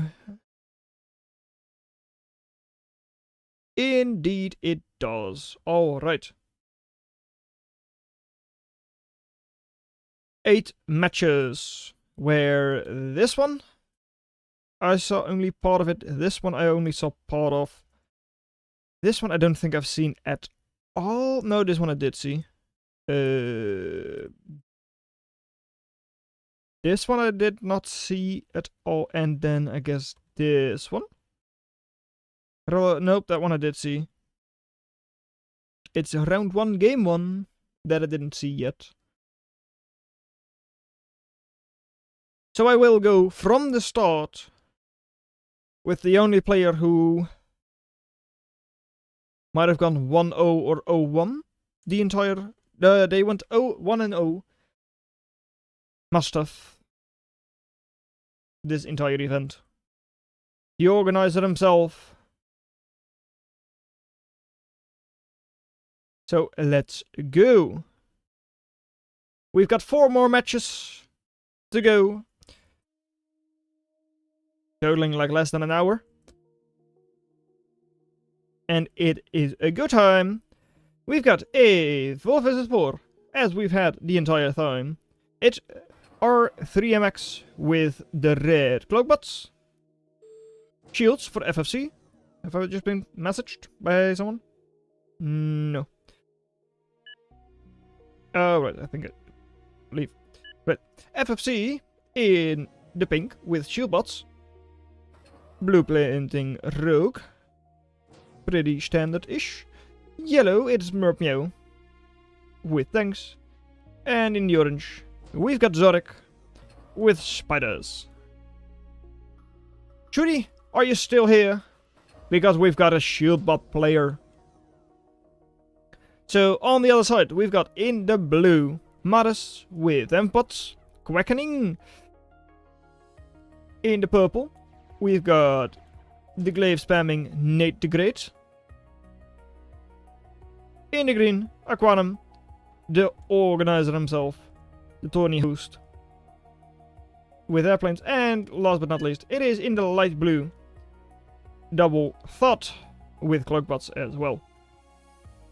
Aquanum also plating the cloakbots immediately, just so that they have something that isn't air.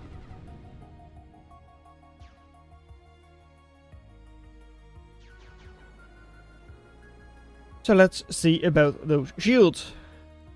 But also just the fact, well, Team East should be technically slightly ahead unless the airplanes are going to be very effective. Just because over here we've got once again 3 similar factories, 3 cloakbots. So unit variety should be better on the eastern side. Oh, I was about to say, an amazing Merp Meow Kadachi. Chewing up a couple of little glaze, but it did not happen. Too bad, so sad. And of course the extra investment for having to build a plate and all that. That, well, the other team does not need to do. So you really need those Thunderbirds, Phoenix, all those to really put in a lot of work. Or you just win outright, that's also an option. Already, Commander for Maris getting stunned. Actually, not what you want if you're Team West. Over here, Commander for Merp Meow. Also getting disarmed. But all of those bandits still operational. Commander here, able to take care of the Reaver, allowing your own glaives to push in. Has my chat died? Is that the issue? It has! Hey! Oh yeah, this was running today. The UMAX spots in South. Vex me, Nate the Great is an awesome name. And over here, well, yeah. Okay, I don't know why this chat has died on me. It hasn't anymore. Okay, great. What did I miss? I don't seem to have missed anything. None of those glaives are disarmed. Anyway, Maris' commander versus the one from the enemy, who I don't actually know right now because I don't know what color they have. Both of them going down. Whose commander was that? Meow versus Maris. Who's got the better of the exchange? I would say Team West. And not even just in attrition, but mainly because they've already got those loaders up. They've still got a couple of units close by. They should be able to reclaim that. Although at the same time, no, they won't. They won't reclaim that. Nope, never mind. Team East getting a way better engagement there. I thought they still had like a commander close enough, but they did not. The one from Nate is quite far away. Phoenix. How much damage? Not a ton. It's a great Phoenix. 720 value, 780, 750, almost 1000. Is it going to be 1000? Can I get 1000? Nope, I cannot get 1000. I can get 980 value with one Phoenix. Still a good Phoenix nonetheless. Still 2000 value in attrition. 2k medal. Right there for the taking for Team East. And go is unfortunate timing. Aquanum telling their teammate to push in because they have just disarmed everything. But in return, the imp stuns everything. Still, Reaver is able to get the commander kill, which is already worth it. And because there was no follow-up from Team East, it doesn't really matter. The bandits not cleaning up the glaives. So all of them, after the imp, stun dissipated, just could move forward. No big deal, really nothing happened. Except for the commander going down for... Was it R3MX? I think it might have been. Might have been FFC's commander as well though, but I don't really remember. One of the commanders went down. Anyway, Lobster Scallop. Scary combination. Danger, danger, really danger. What's the upside of killing commanders? Well, multiple things. Commander is a fighter, a builder, but also it's eco. Commanders have 4 metal per second each and 6 energy, but metal is the most important of those two. And it's metal they can't get back after the fact. It's not something you can rebuild. I don't know if Commander Eggs rectify that. I'm not sure if they have the economy pack if you build, like rebuild a commander. But normally you're not able to get the eco back from a commander that goes down. So it's permanent loss of 4 metal per second. They also have storage, so especially in a 1v1, losing your commander often leads to excess. In team games that's less of the likely to happen. But in the last match on Fault Line we did see it. And also here, yeah. Commander reclaiming at 14 metal per second. Just a strong force. In terms of just strategic point, commanders are always nice to take down. Anyway, Team East voting to resign.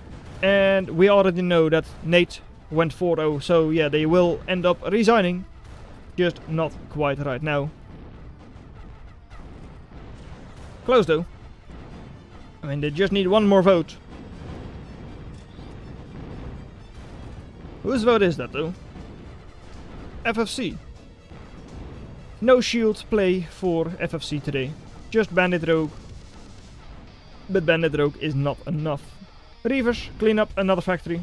Or rather, clean up a factory. First one this match, I believe so. Scallops jumping in.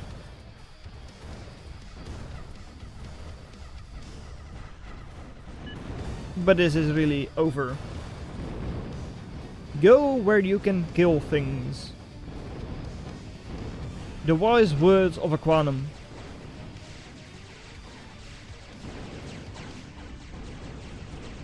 And Nate's commander certainly is going to be killing things. But is it also going to be killed? Perhaps by its own sling? No, it's not. It's going to live on at 700 HP only. Zorik trying to get a geothermal up, but I don't think that one is going to pay off. Zorik now the one to vote, and it is GG. Not a very even match, generally. I mean, Team East slightly ahead early on. Also helped by the fact that, of course, Aquanum went for the airplane start.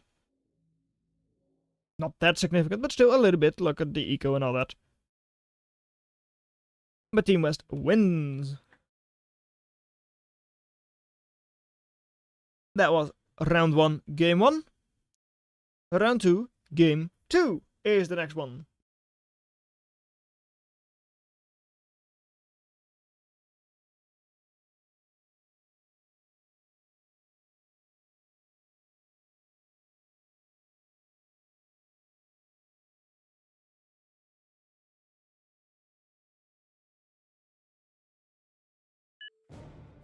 There we go. Let's go for this 4v4. Alright. Anyway, we've got a rover assembly for Monkas in the red. Kyoto with airplanes, not actually going for gunships this time around, in the orange. Blueprinting, just Swift, nothing special.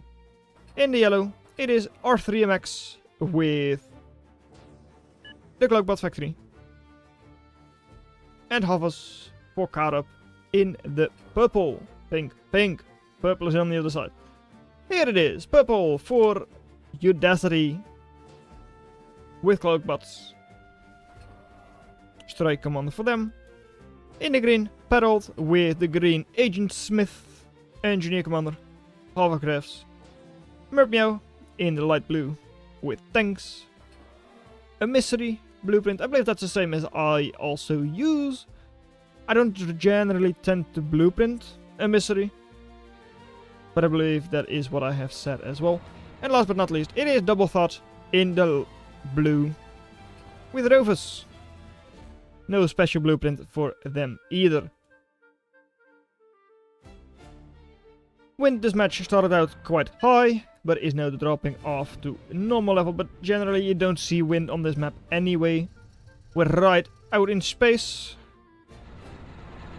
But also, yeah, 0.1 wind floor. Even on this, the edges of the crater, just 0.3, 0.4. So it's generally not worth it to go for wind. But in this case, it could have been right at the start just because the wind was at like 90%. So it could have given you a slightly faster start, but it's not that significant. Anyway, over here, a couple of scorchers. Should be able to clean up those daggers, right? Well, for now, one dart, one scorcher already going down. Versus just a one dagger. So no. Scorchers were not able to do it. Here though, Kadachi is doing a nice job against the dagger, as you would expect. That's not enough glaives. I mean, I get that you're trying it, but that's not enough glaives. With the fire from the Kadachi, that's a bit of a different story, and the commander does go down. The 5 HP Scorcher. Scorching the enemy Scorcher, and also taking down that Kadachi. That was on its last legs as well. Triple the value made already.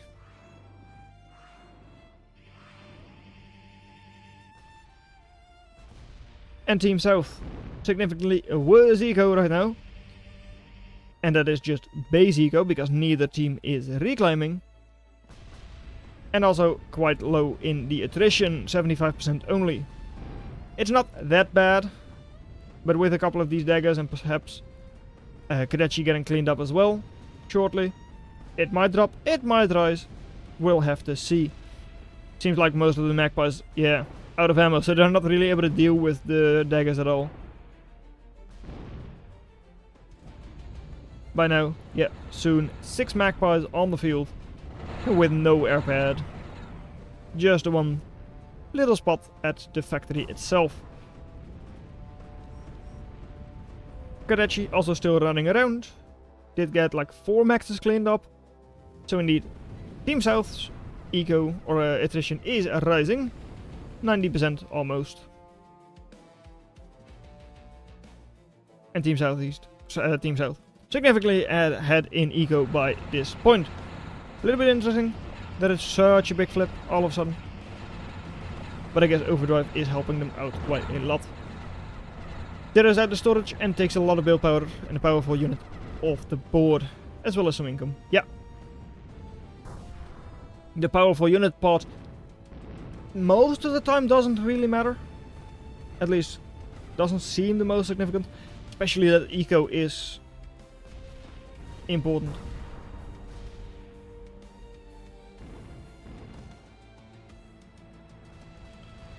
Having your commander off the field for like a minute is already costing you like 250 metal just there.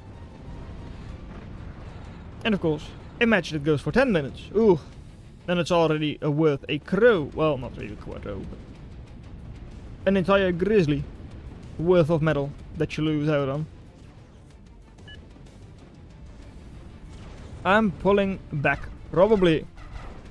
I mean, against these forces, that definitely does make sense. We look at the value. Yep, they've got over 1,000 more value there. And going air myself. Alright. Good thing that they don't have any real anti-air. And also good thing that, look at what the Kadachis are doing. Triple Kadachi, easily able to deal with a couple of loaders. If you just shoot the air pad, the Magpie is not able to reload. But now the Ripper is there. Ah, too bad. I feel like more damage could have been achieved. But it did not. Oh well, you tried your best and that's all that matters. Team South still with good eco. Does also have more energy. Do you have a fusion anywhere? No. No, you don't have a fusion. You just have good solars. I do believe that, well, with your current eco, you could definitely do with a fusion. Also because of the fact that you've got a lot of these mini grids that are quite close together, quite easy to link up. And you can put in a lot more energy into Overdrive before saturating even these tiny grids. So a fusion would not be bad. Over here. I was about to say, a bit of a shame, but hey, the Scorcher held on for quite some time. But in the end, it does go down.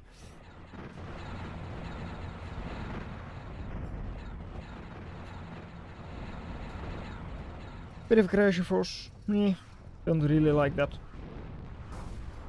But also, we don't really see anything special coming out. We do see one Phoenix, or like a couple of Phoenix being produced. Not going to work out against these Ravagers. Not well, at least. And the enemy don't really have that many cloak bots plumped up or anything like that. So I don't know if I like the Phoenix switch right now. Phoenix against your team would be a lot better. Into this ball of dagger.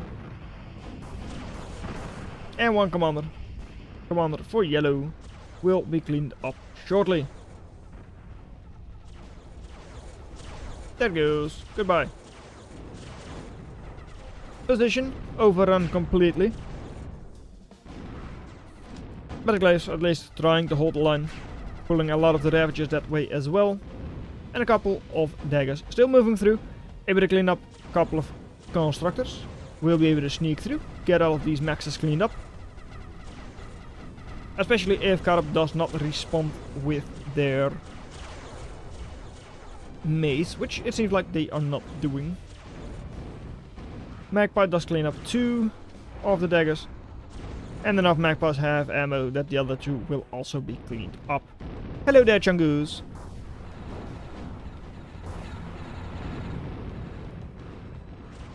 On the eastern side, well, Team South. Good army. Commander, not that damage yet. Good number of sling as well, so that stinger is kinda useless.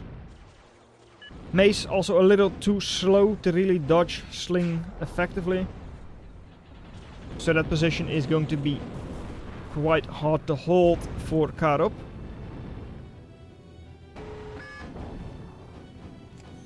As well, a Phantom as well now. Okay, yeah. Eastern side is pretty much lost. For Team North, that is. I guess the only good thing is that, well, they won't really focus fighting on anything specific. So the second Stinger might still go up. Though that is a bit of a questionable position for your commander still. Goodbye, Stinger. Commander is running away. Wasn't targeted by the Phantom. So that doesn't really cause any issues. And there come the Magpies. 14 Magpies. Soon on the field. There they are. Just for a short while, because now we only have 13 left. And Singularity is maybe a little early for Monkas. Yeah, I feel like it is. I don't think this match is going to last until Singularity payoff time. But hey, maybe it will. I don't think so though.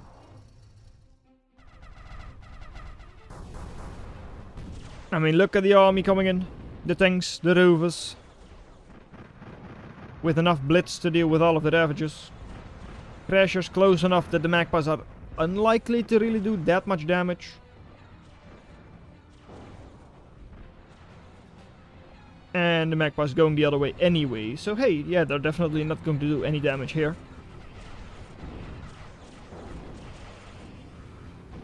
Cloakbots still decent. I mean, Scalpels getting picked off by the Phantom. Glaives are getting picked off by the Scalpels. But still not a big deal.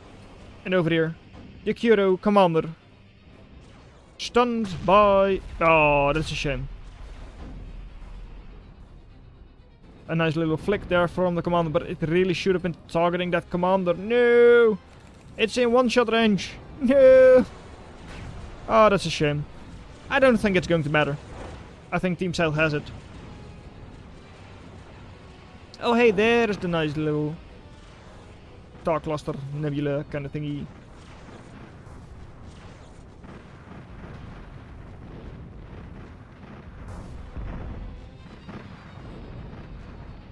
But soon it will be all over. At least I feel like it's going to be a soon kind of thing. Right? I don't imagine this match lasting that much longer.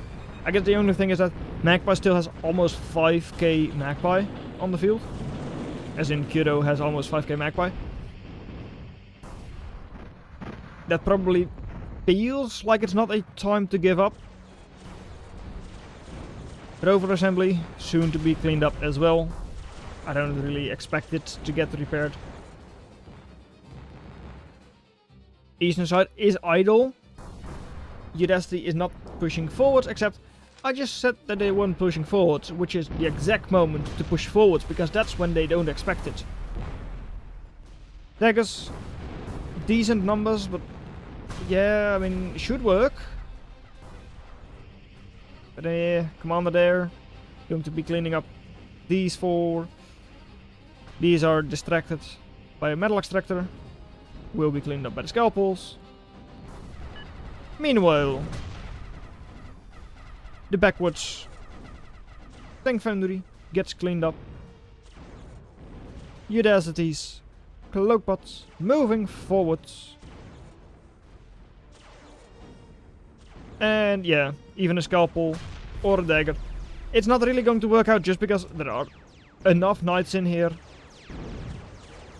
that, yeah, they're not really able to clean up the sling, the phantom. And phantom is also quite good at dealing with scalpel in general. It's just they don't really have a sustained damage, but they do pick them off quite easily. Airpad destroyed, making the reload for Kyoto even slower. 24 magpies on the field with only a total of 9. Oh,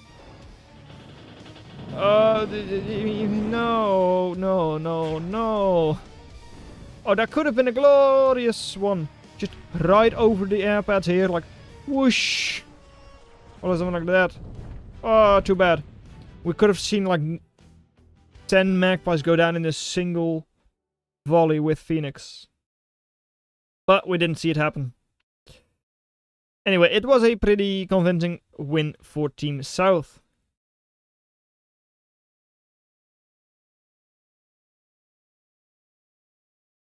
Good eco. And didn't lose too much.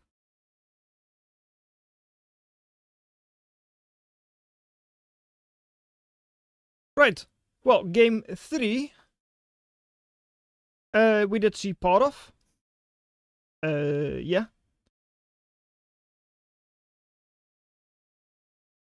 It's the FFC versus Rallahop match.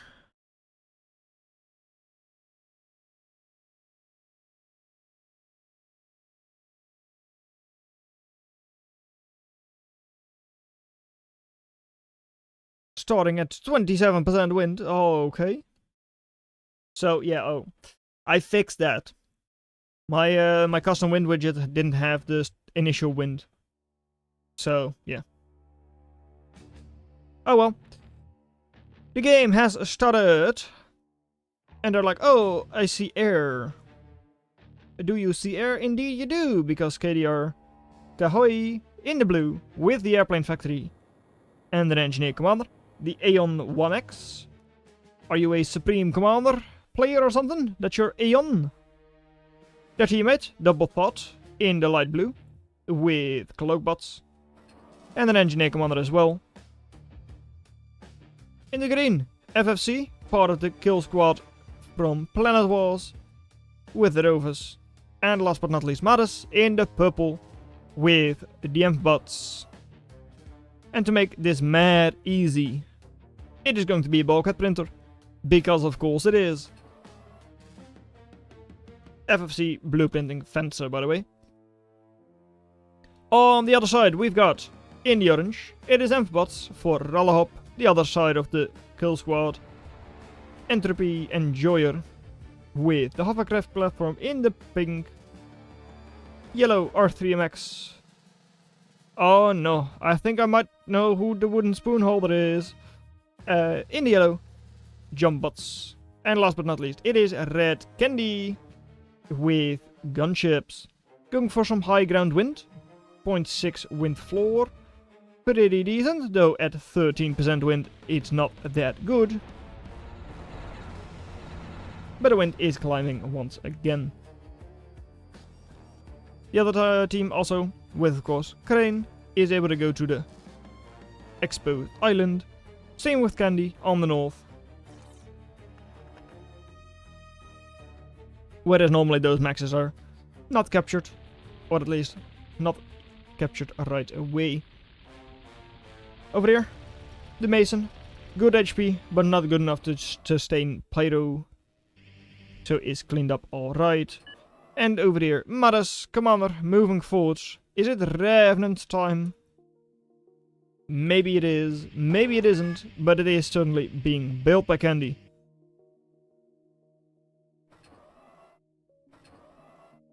And a little bit of a wiggly Pyro. Anyway, Maras is going to be taking this position. R3MX is trying to hold them off, but Recon is just going to lose against an Engineer Commander in a 1v1 fight. Especially when it's a Pork 1v1 fight. We do have a KDR Kahoy build that max. I believe we did see it go down when we watched this match earlier. Or at least part of this match. And there it is, the Revenant from Candy, moving out, shooting the commander, but missing with a couple of those rockets. Technically missiles, but mostly rockets, because they don't really home all that well. Still, going in for a second pass, and does still not clean it up, because 5 of them still missed, 5 or 6. 40% HP left, that's not ideal. But a third pass might soon commence. There it is, but you don't really have that much HP, but it is still enough HP to make the shot. Not enough to kill, 25 HP. That's right. That's going to hurt. Sad indeed from Candy. thrown out because, yeah, that was really sad. It is mad easy for Amadas. Is Double Blastwing going to hit? Nope. The Lotus defending well enough. Pyro's not going to run through. Do get cleaned up by the Amphipods themselves. And by now 400 HP on the commander already, so a single Blastwing is just not going to do it anyway. It's just not. Top right corner though, that is a bit of an issue for our blue team. Because yeah, that's quite a couple of maxes. 3 maxes under control for the enemy team. Decent defenses around it as well. Not a significant number of defenses. I mean, just a couple of loaders, like 4 loaders in total. Still, it's not as easy to take back as the bottom left corner is for them. Because there is only a single lotus and a single picket. Well, 2 pickets technically. Never mind, it's 2 pickets. Second Revenant is out. Getting shot at already. Commander is still technically in 1-shot range, but it's far enough from the front lines that it's unlikely to get shot at. And the buoys are cleaning up those maxes. Still, with 3 pyros moving in, that's the duck gone. Both of these buoys heavily damaged as well. And that's still 3 more lotus being created by a wasp. Because Crane is inefficient. 200 metal cost, 5 build power. Wasp is not nearly as bad. It's 300 cost, but it's 1500 HP and double the build power at 10 build power. Over here, Scotches doing a quite nice job. Struggle a bit with the hill though, because that is a significant hill. So actually, the trade itself is good for the red team. No, this is the second to last game. This is round 3. We did see part of this match, of course, when we were catching up. But I just want to have all of them in their totality. And that's Commander gone. Hovers struggle the same way the Rovers do with getting up that hill. And Commander, I feel like you're retreating a little bit too quickly. FFC could be holding that a little bit better. I mean, they don't have that many defenses close by. Or rather, not many units close by. And there they go. We already knew it was going to happen. But the ducks are cleaning up those maxes. Crow in production. Revenant retreating will be repaired, I would assume. And for now the blue team is still even with the Rico. But that is also partly just due to reclaim. But hey, there is a lot of reclaim on the field. So it's not that temporary. Commander for FSC. Building a couple of lotus. Will be able to reclaim a little as well later on. And this is a significant reclaim field as well. 1000 reclaim. 3 more maxes then can be rebuilt. But those jump bots, they keep being a bit of a thorn in your side. Once again, 5 pyros. Fast enough that they can easily dodge buoy shots. Moving forwards. Not too bad against Lotus either. But against like 4 Lotus plus a commander, they're not going to make it. It's just that all of the defenses are still on the low ground. Whereas, well, someone here is reclaiming. And there is 1000 on the high ground. Almost. And that's all being taken by R3MX. While also pulling a lot of focus from Maris. One of the highest rated players for the Northeast or the blue team. Double Thought in the middle could be a very nice target for some Phoenix. But of course, The red team doesn't have those because they have gunships rather than airplanes. Still, bowling with the claymores has also been quite effective. Commander getting cleaned up. Took a couple of units down in the process as well.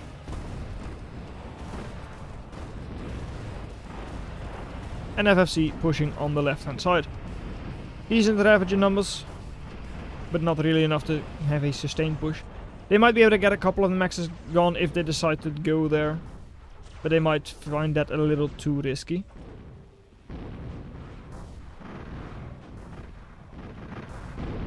Crow, 90% of the way there. 96, 97, 98, 99, and there it is. Crow is up. That is immediate problem territory for the northeast, the blue team. Because we do already know how this game is going to end.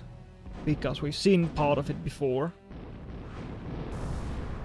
There it goes. Crow. Going right after FFC's level 4 commander. It's an engineer commander. What do you have? You've got a disruptor bomb. That's all you have. It's not that much. Spelling it out for us even. Revenant plus Crow moving in. How much are those magpies able to do? There are a decent number of magpies. Magpie just doesn't really have that much damage. Wise choice, going for the defenses themselves rather than bombing the commander. And the Crow gets out. Just 5000 HP left, but that is still more than enough to, of course, hold the position. Perhaps even push forwards a little bit more. I kind of forgot how much they were able to push forwards with it. But this is definitely the point where you want to be repairing it. 3000 HP left, only 2500 even. Flex anti-air in the scalpels. Scallops. We've got hovers here, those are scallops. Scalpels, these are scallops. It's fine. You've got the unit that is thrown in with a shotgun, using it as anti-air. Flex anti-air. Anyway, on the other side, Maris has finally stabilized the plateau. Does still have a couple of units there. We'll be able to take down the constables. Well, not the constables, but we'll be able to take down the radar tower. And I don't see any puppies, pyros, to jump in over there. So they will be able to get the reclaim, the maxes, all without too many issues. KDR Kahoy's commander also getting cleaned up by the scallops. Lobster, just barely not going down. 4.6 HP. Well, it's way too late for it. Make some phoenixes instead. Phoenix against these scalpels would be great. Less so against the scallops, just because they have the extra movement with lobster, normally. Not anymore, apparently. But that would definitely help out with incoming Phoenix. And Phoenix up north is not going to help too much either. Crow, frontline repair so it doesn't waste too much time in the travel. And I believe this is definitely the point where we already watched. I can check that. I can. I have the ability. I am blind, so I don't realize. Yeah, I really don't. Am I in this list? I'm not, right? No, I'm not. But I'm sure I was watching at this point. Oh well. Maybe it doesn't show you in the list if you're the same person. I don't actually know about that. Anyway. Crow plus Revenant moving in. And at this point, what are you going to do? Grizzly? Fun idea. Works. Like a champ. It is, but it's moving the wrong way. And it's not really going to deal with a full Crow. Advanced geothermal is now up. Oh, right. By this point, I was looking at the nice little... well, a little later. I was looking at the wires coming from solar panels and all that. Hey, there I am. I am still catching up. And I think they should raid with the crow in the middle. Well, crow on this is certainly not bad. Using the crow to take care of the stingers, not too bad either. I mean, it's still 900 value.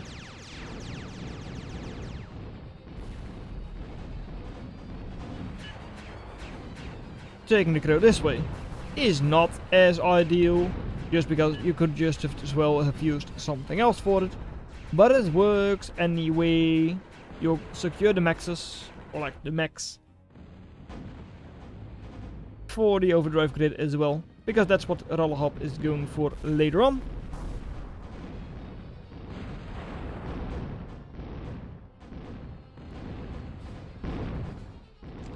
And Rollerhop also pointing out that, hey, sling ball. Also important to note, look at where the gremlins are. All the way in the back. That means that the crow can just bomb everything. There are a couple of crashes, but that's not enough anti-air. Especially not in terms of sustained DPS. Crow still at 10,000 HP. Maris with the Grizzly. It's about all they have. It's almost 6,000 in burst with the moderators. Jack for some 300 DPS as well. Whoa, what a lag. Grizzly, thrown back, slowly.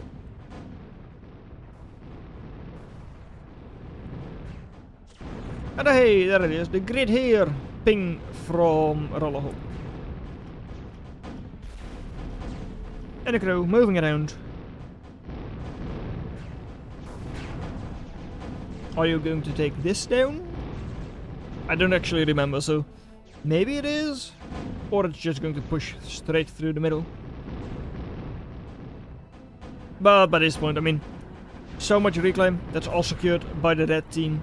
Eco is already way ahead, attrition is already way ahead. That I don't really think it's a question of if they're going to win, but mostly when the blue team is going to give it up. There goes the Grizzly. Commander is the next target, I would assume so at least. Definitely for the Revenant.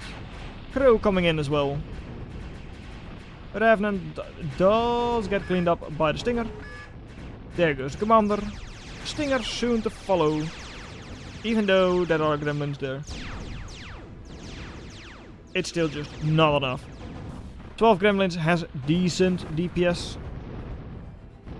But hey, you've also got a clump, so Pyro likes to visit sometime.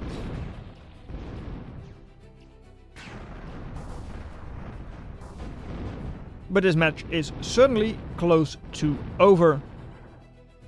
And the reason I know that is because I just took a little peek at how long is this match going to last again. Yeah, it is going to be over in like a minute. I couldn't help myself. I was like, this match ends soon, right? It is certainly over. Crow has always been a weird design. It always was always a standoff unit, but then it got the bomb. And now its weakness being swarmed by ground units that can shoot up was removed. If you want an example of us violating Quadrille, that's a big one. I mean, I guess so, yeah. Same with Raptor. I'm not sure if you've seen it, but if raptors, a ball of raptors, fly toward a crow, they all clump up underneath, you release the bombs, and all of them die. It is not what you would expect. And especially if you're the raptor player, it's not what you want to have happen, but it certainly is what happens.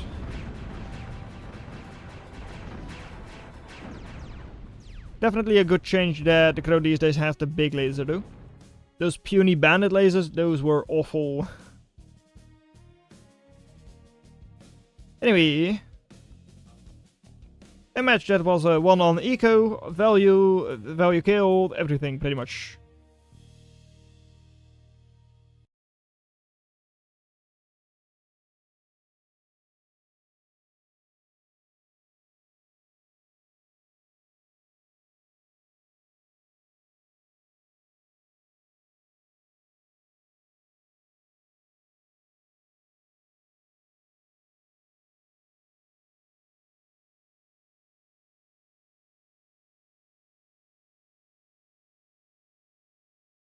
Yes. Alright. Yeah. 3500, yeah. Yeah.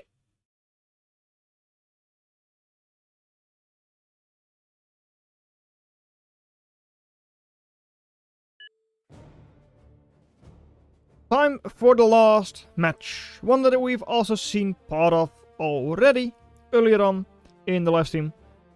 But it is a match between, in the red, R3MX with the future engineer with M-Pots.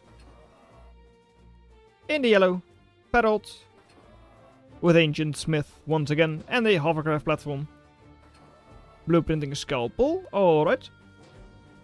In the pink, it is FFC with Rovers, Blueprinting Fencer, and last but not least, it is Carap with the orange Cloakbot Factory and a Jumpbot Factory, Jumpbot Commander, Recon Commander. The enemy has Murpmeow in the purple with tanks. In the blue, hovercrafts for Maris, already getting harassed a little bit. Dagger is their blueprint, not that significant. In the green, Zorik with the green Jumpbots. And last but not least, Crow spamming Crow. Oh, that dismatch, right. With a lot of crows going down for no reason. It's gunships.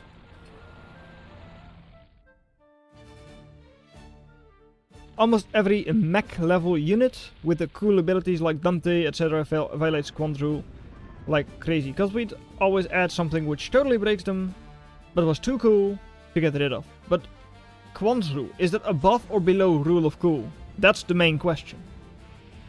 Because I guess, from the sound of it, the Rule of Cool is always on top, even above Quadrille.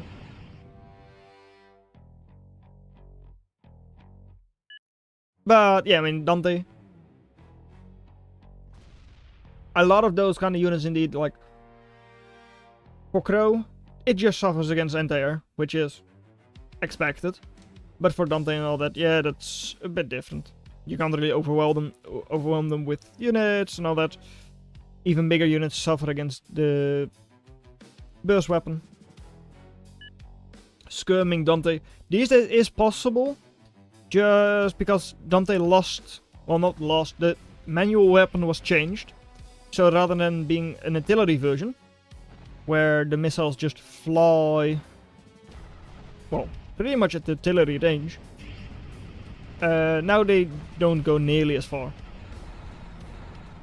So skirm and artillery work better against Dante than it did before. Anyway, over here, Commander being under fire, hit by the scorching heat ray, but not going to go down. The fire under the wheels of the Scorchers was just a little bit too much. Commander for Crow, moving erratically, jumping in to deal with a couple of daggers. Not bad, but the daggers are just going to run away. Where the Commander can't really hit them. It can follow, but that's definitely not the plan. Because, yeah, your Commander is not able to fight back there. Commander here, for FFC, goes down.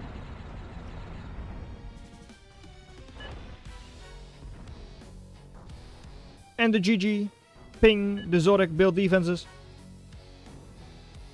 are not required, because look at them go. They're just going for the titles. Or not. Yes, they are. Okay, good. And Eco soon to follow as well, I would assume at least. And yeah, for big units, the Rule of Cool holds true. Yellow, Peralt's Commander. Not in the best position, fighting up off against Maris. Couple of bolus, scalpel. So yeah, does need to watch out a little bit.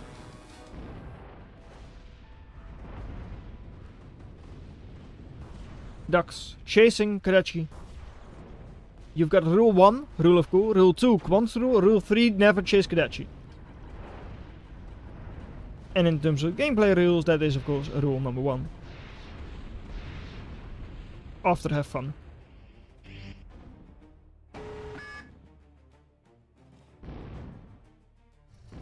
And a commander for Maris, also being under fire a little bit, getting shot at by the slings. And how is your crow looking? Well, 25 seconds left. How effective is that first crow going to be? Because we do know that those later crows definitely are not going to pay off. But maybe the first crow is. I'm not really sure. It seemed to live for quite some time.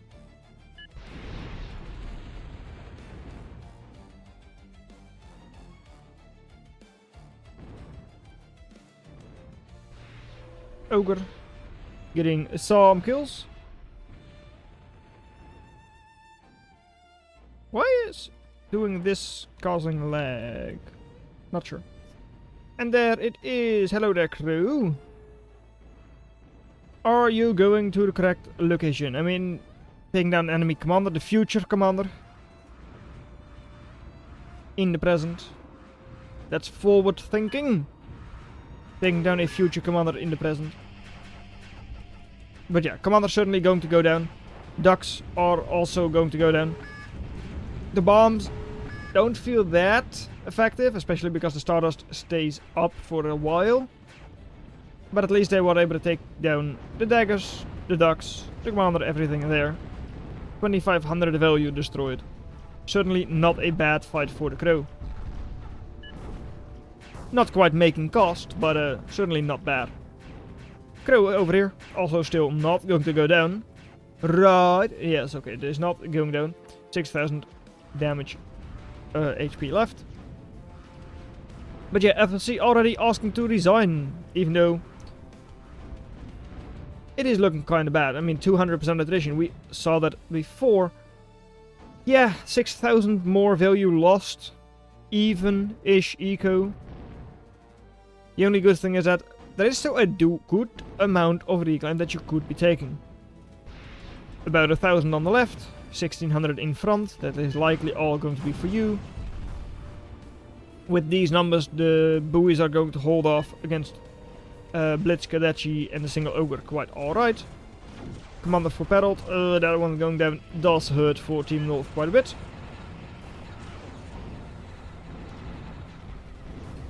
And Maris still moving forward though. Does need to watch out a little bit. I mean, 2 knights have a lot of stun. And with a stunned commander, the reavers can get close. The slings can fire from a distance. So the commander might go down. Does still have a couple of halberds to defend. And Kyoto is going to come there as well. So, commander already cleaned up. Pretty good fight there for Team North. And over here, I mean, how many? Decent number, but still stoppable number of anglers there for Team North. Not sure if it is a good idea to go there with your crow. I feel like hitting this clump would be better. But of course, then you do risk your crow going down. I don't think the risk is all that bad. But you do still risk it.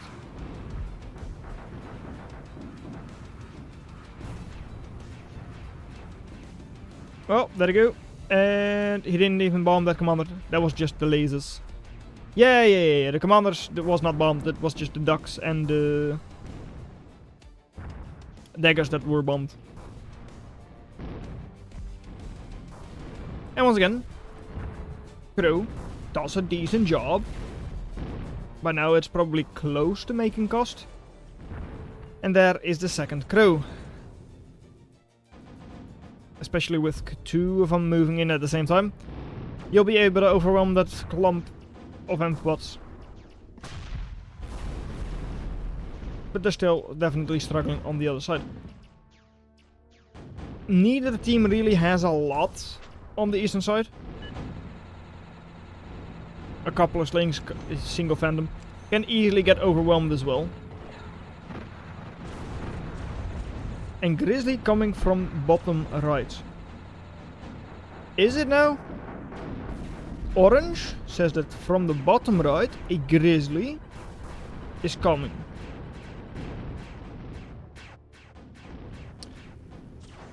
From a team that doesn't have a single... Why, game? Hello? From a team that doesn't have a single amphibot factory. I don't know where you're getting that idea from. A Juggernaut is certainly coming in on the bottom right, but not a Grizzly.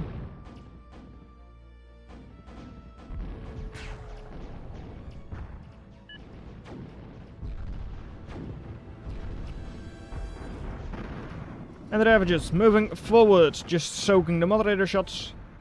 Not a big deal. Placeholder not really as effective as you might hope. I mean, makes a little bit of sense, right, against these kind of units. And there is the crew to help out. Bombing the Ravager.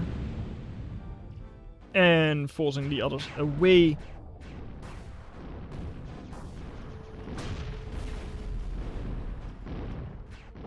Still, I do wonder, how does this crew go down? Because apparently the crew on this side also went down. We were able to see that it was dead in the background last time we saw this match, but I did not see how it went down. Phantom got uncovered by the Sparrow. Still though, does that mean anything? Maybe it's actually just purely the DPS from those mace that are able to take down the commander, the crew.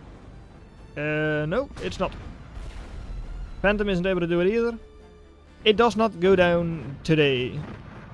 Or at least not right now.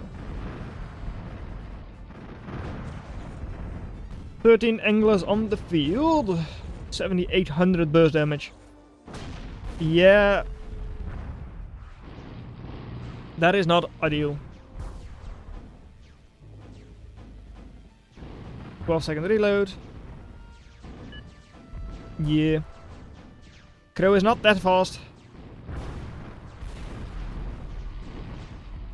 Phantom getting cleaned up. Over in the middle. The Juggernaut might not be on the bottom right, but it is certainly pushing the Ravagers away. I mean, it's not that effective against flying scallops. Yes, scallops. It does work. Alright. They do take a little bit of fall damage. Not too much. Now Juggernaut is a great design. It's super fun and strong, but it's almost useless against buildings. Yeah, except for the landing, it is useless against buildings. So yeah, indeed, almost useless.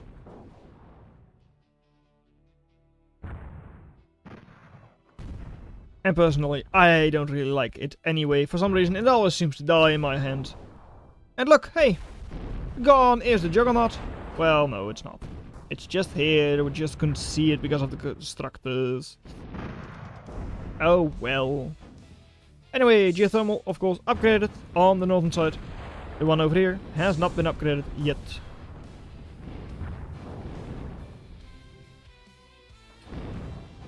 And the Juggernaut getting hit by a couple of slings.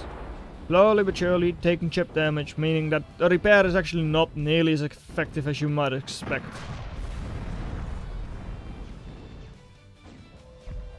And that's a decent force of blitz. You know, I feel like those blitz, they need to be here just to deter the enemy from moving in. But at the same time, if they move around, you force them back. And I feel like they're able to accomplish more by running around. You can have some home defense crows, Double Crow moving in, and look at all of those rockets missiles from the anglers. Razors for good measure, for a little bit of DPS. A couple of the anglers have reloaded, but it's just barely not enough. 3600 HP left on the Crow.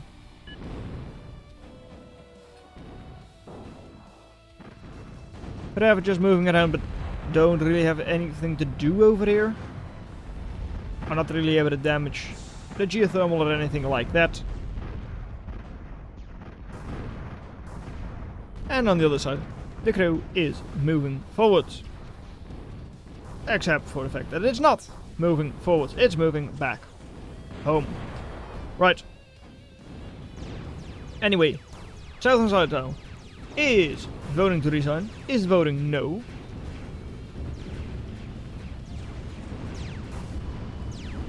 Crow over here is bombing everything. And is once again going home. There is a ton of reclaim over here. Yeah, 5,000 reclaim. And an additional 2,600 on the other side, but that's of course completely contested. This, not so much.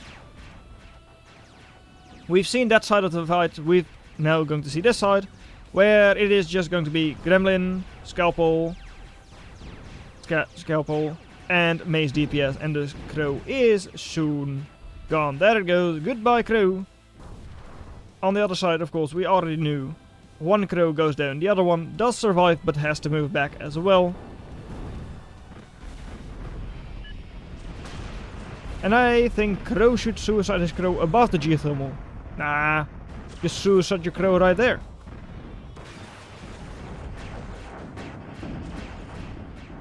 And the third Crow, once again, heavily damaged, but not quite dead. Beaten, bruised, but not destroyed. 30,000 HP left. Sneaky Juggernaut from behind, pulling in one buoy. Pulling in second buoy. Ravager as well.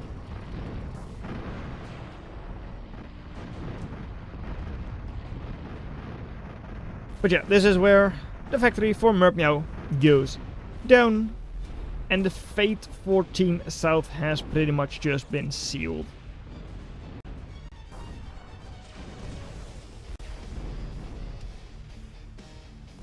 And of course, yeah, as Steel also says, like, yeah, of course, hard to tell in-game what the best plan of action is and all that. Sure. Plan of action for Maros, though, just shoot the geothermal.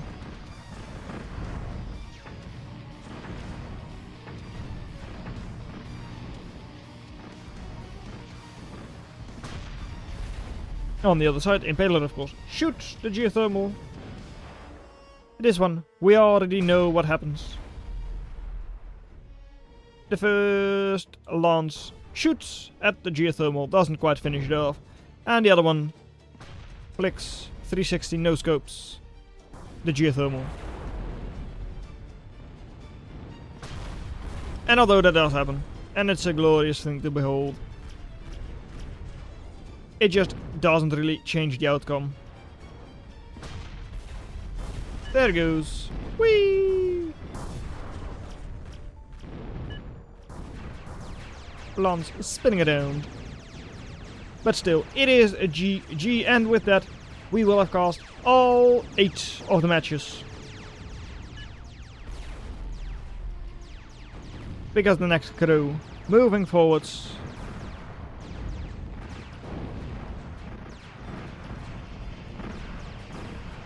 And that's kind of describing Revenant him as... yeah, a little bit, yeah.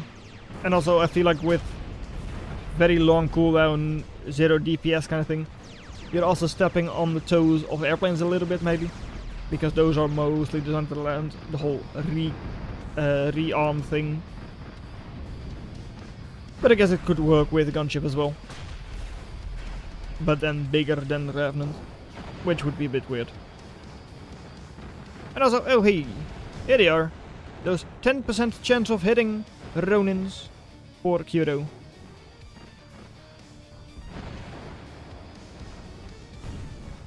Did she just get hit by an impaler?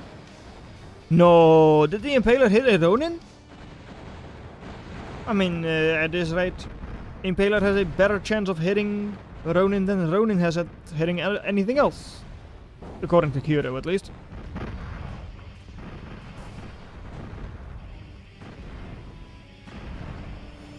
But there they are, in the base, the Ravagers go. Away from the base, the Ravagers go. Because the Crow has once again arrived. And just sits there, because it still needs to be repaired. 2500 HP, exactly.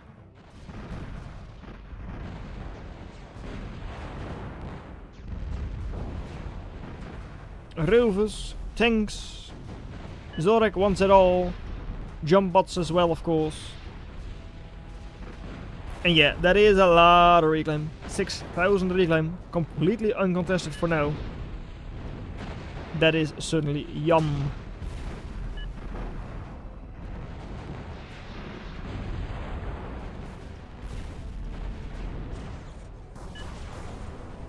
At least the Phantom will be cleaned up. Good job, Maris.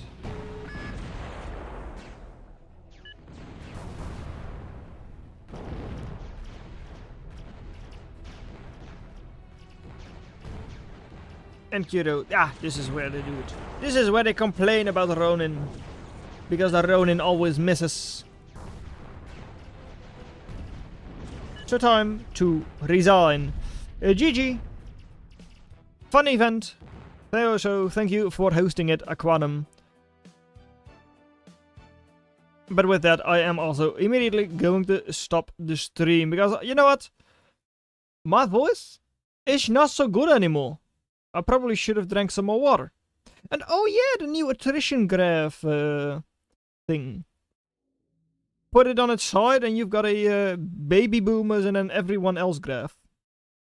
The not birth graph, the population graph. Anyway, GG was a fun event.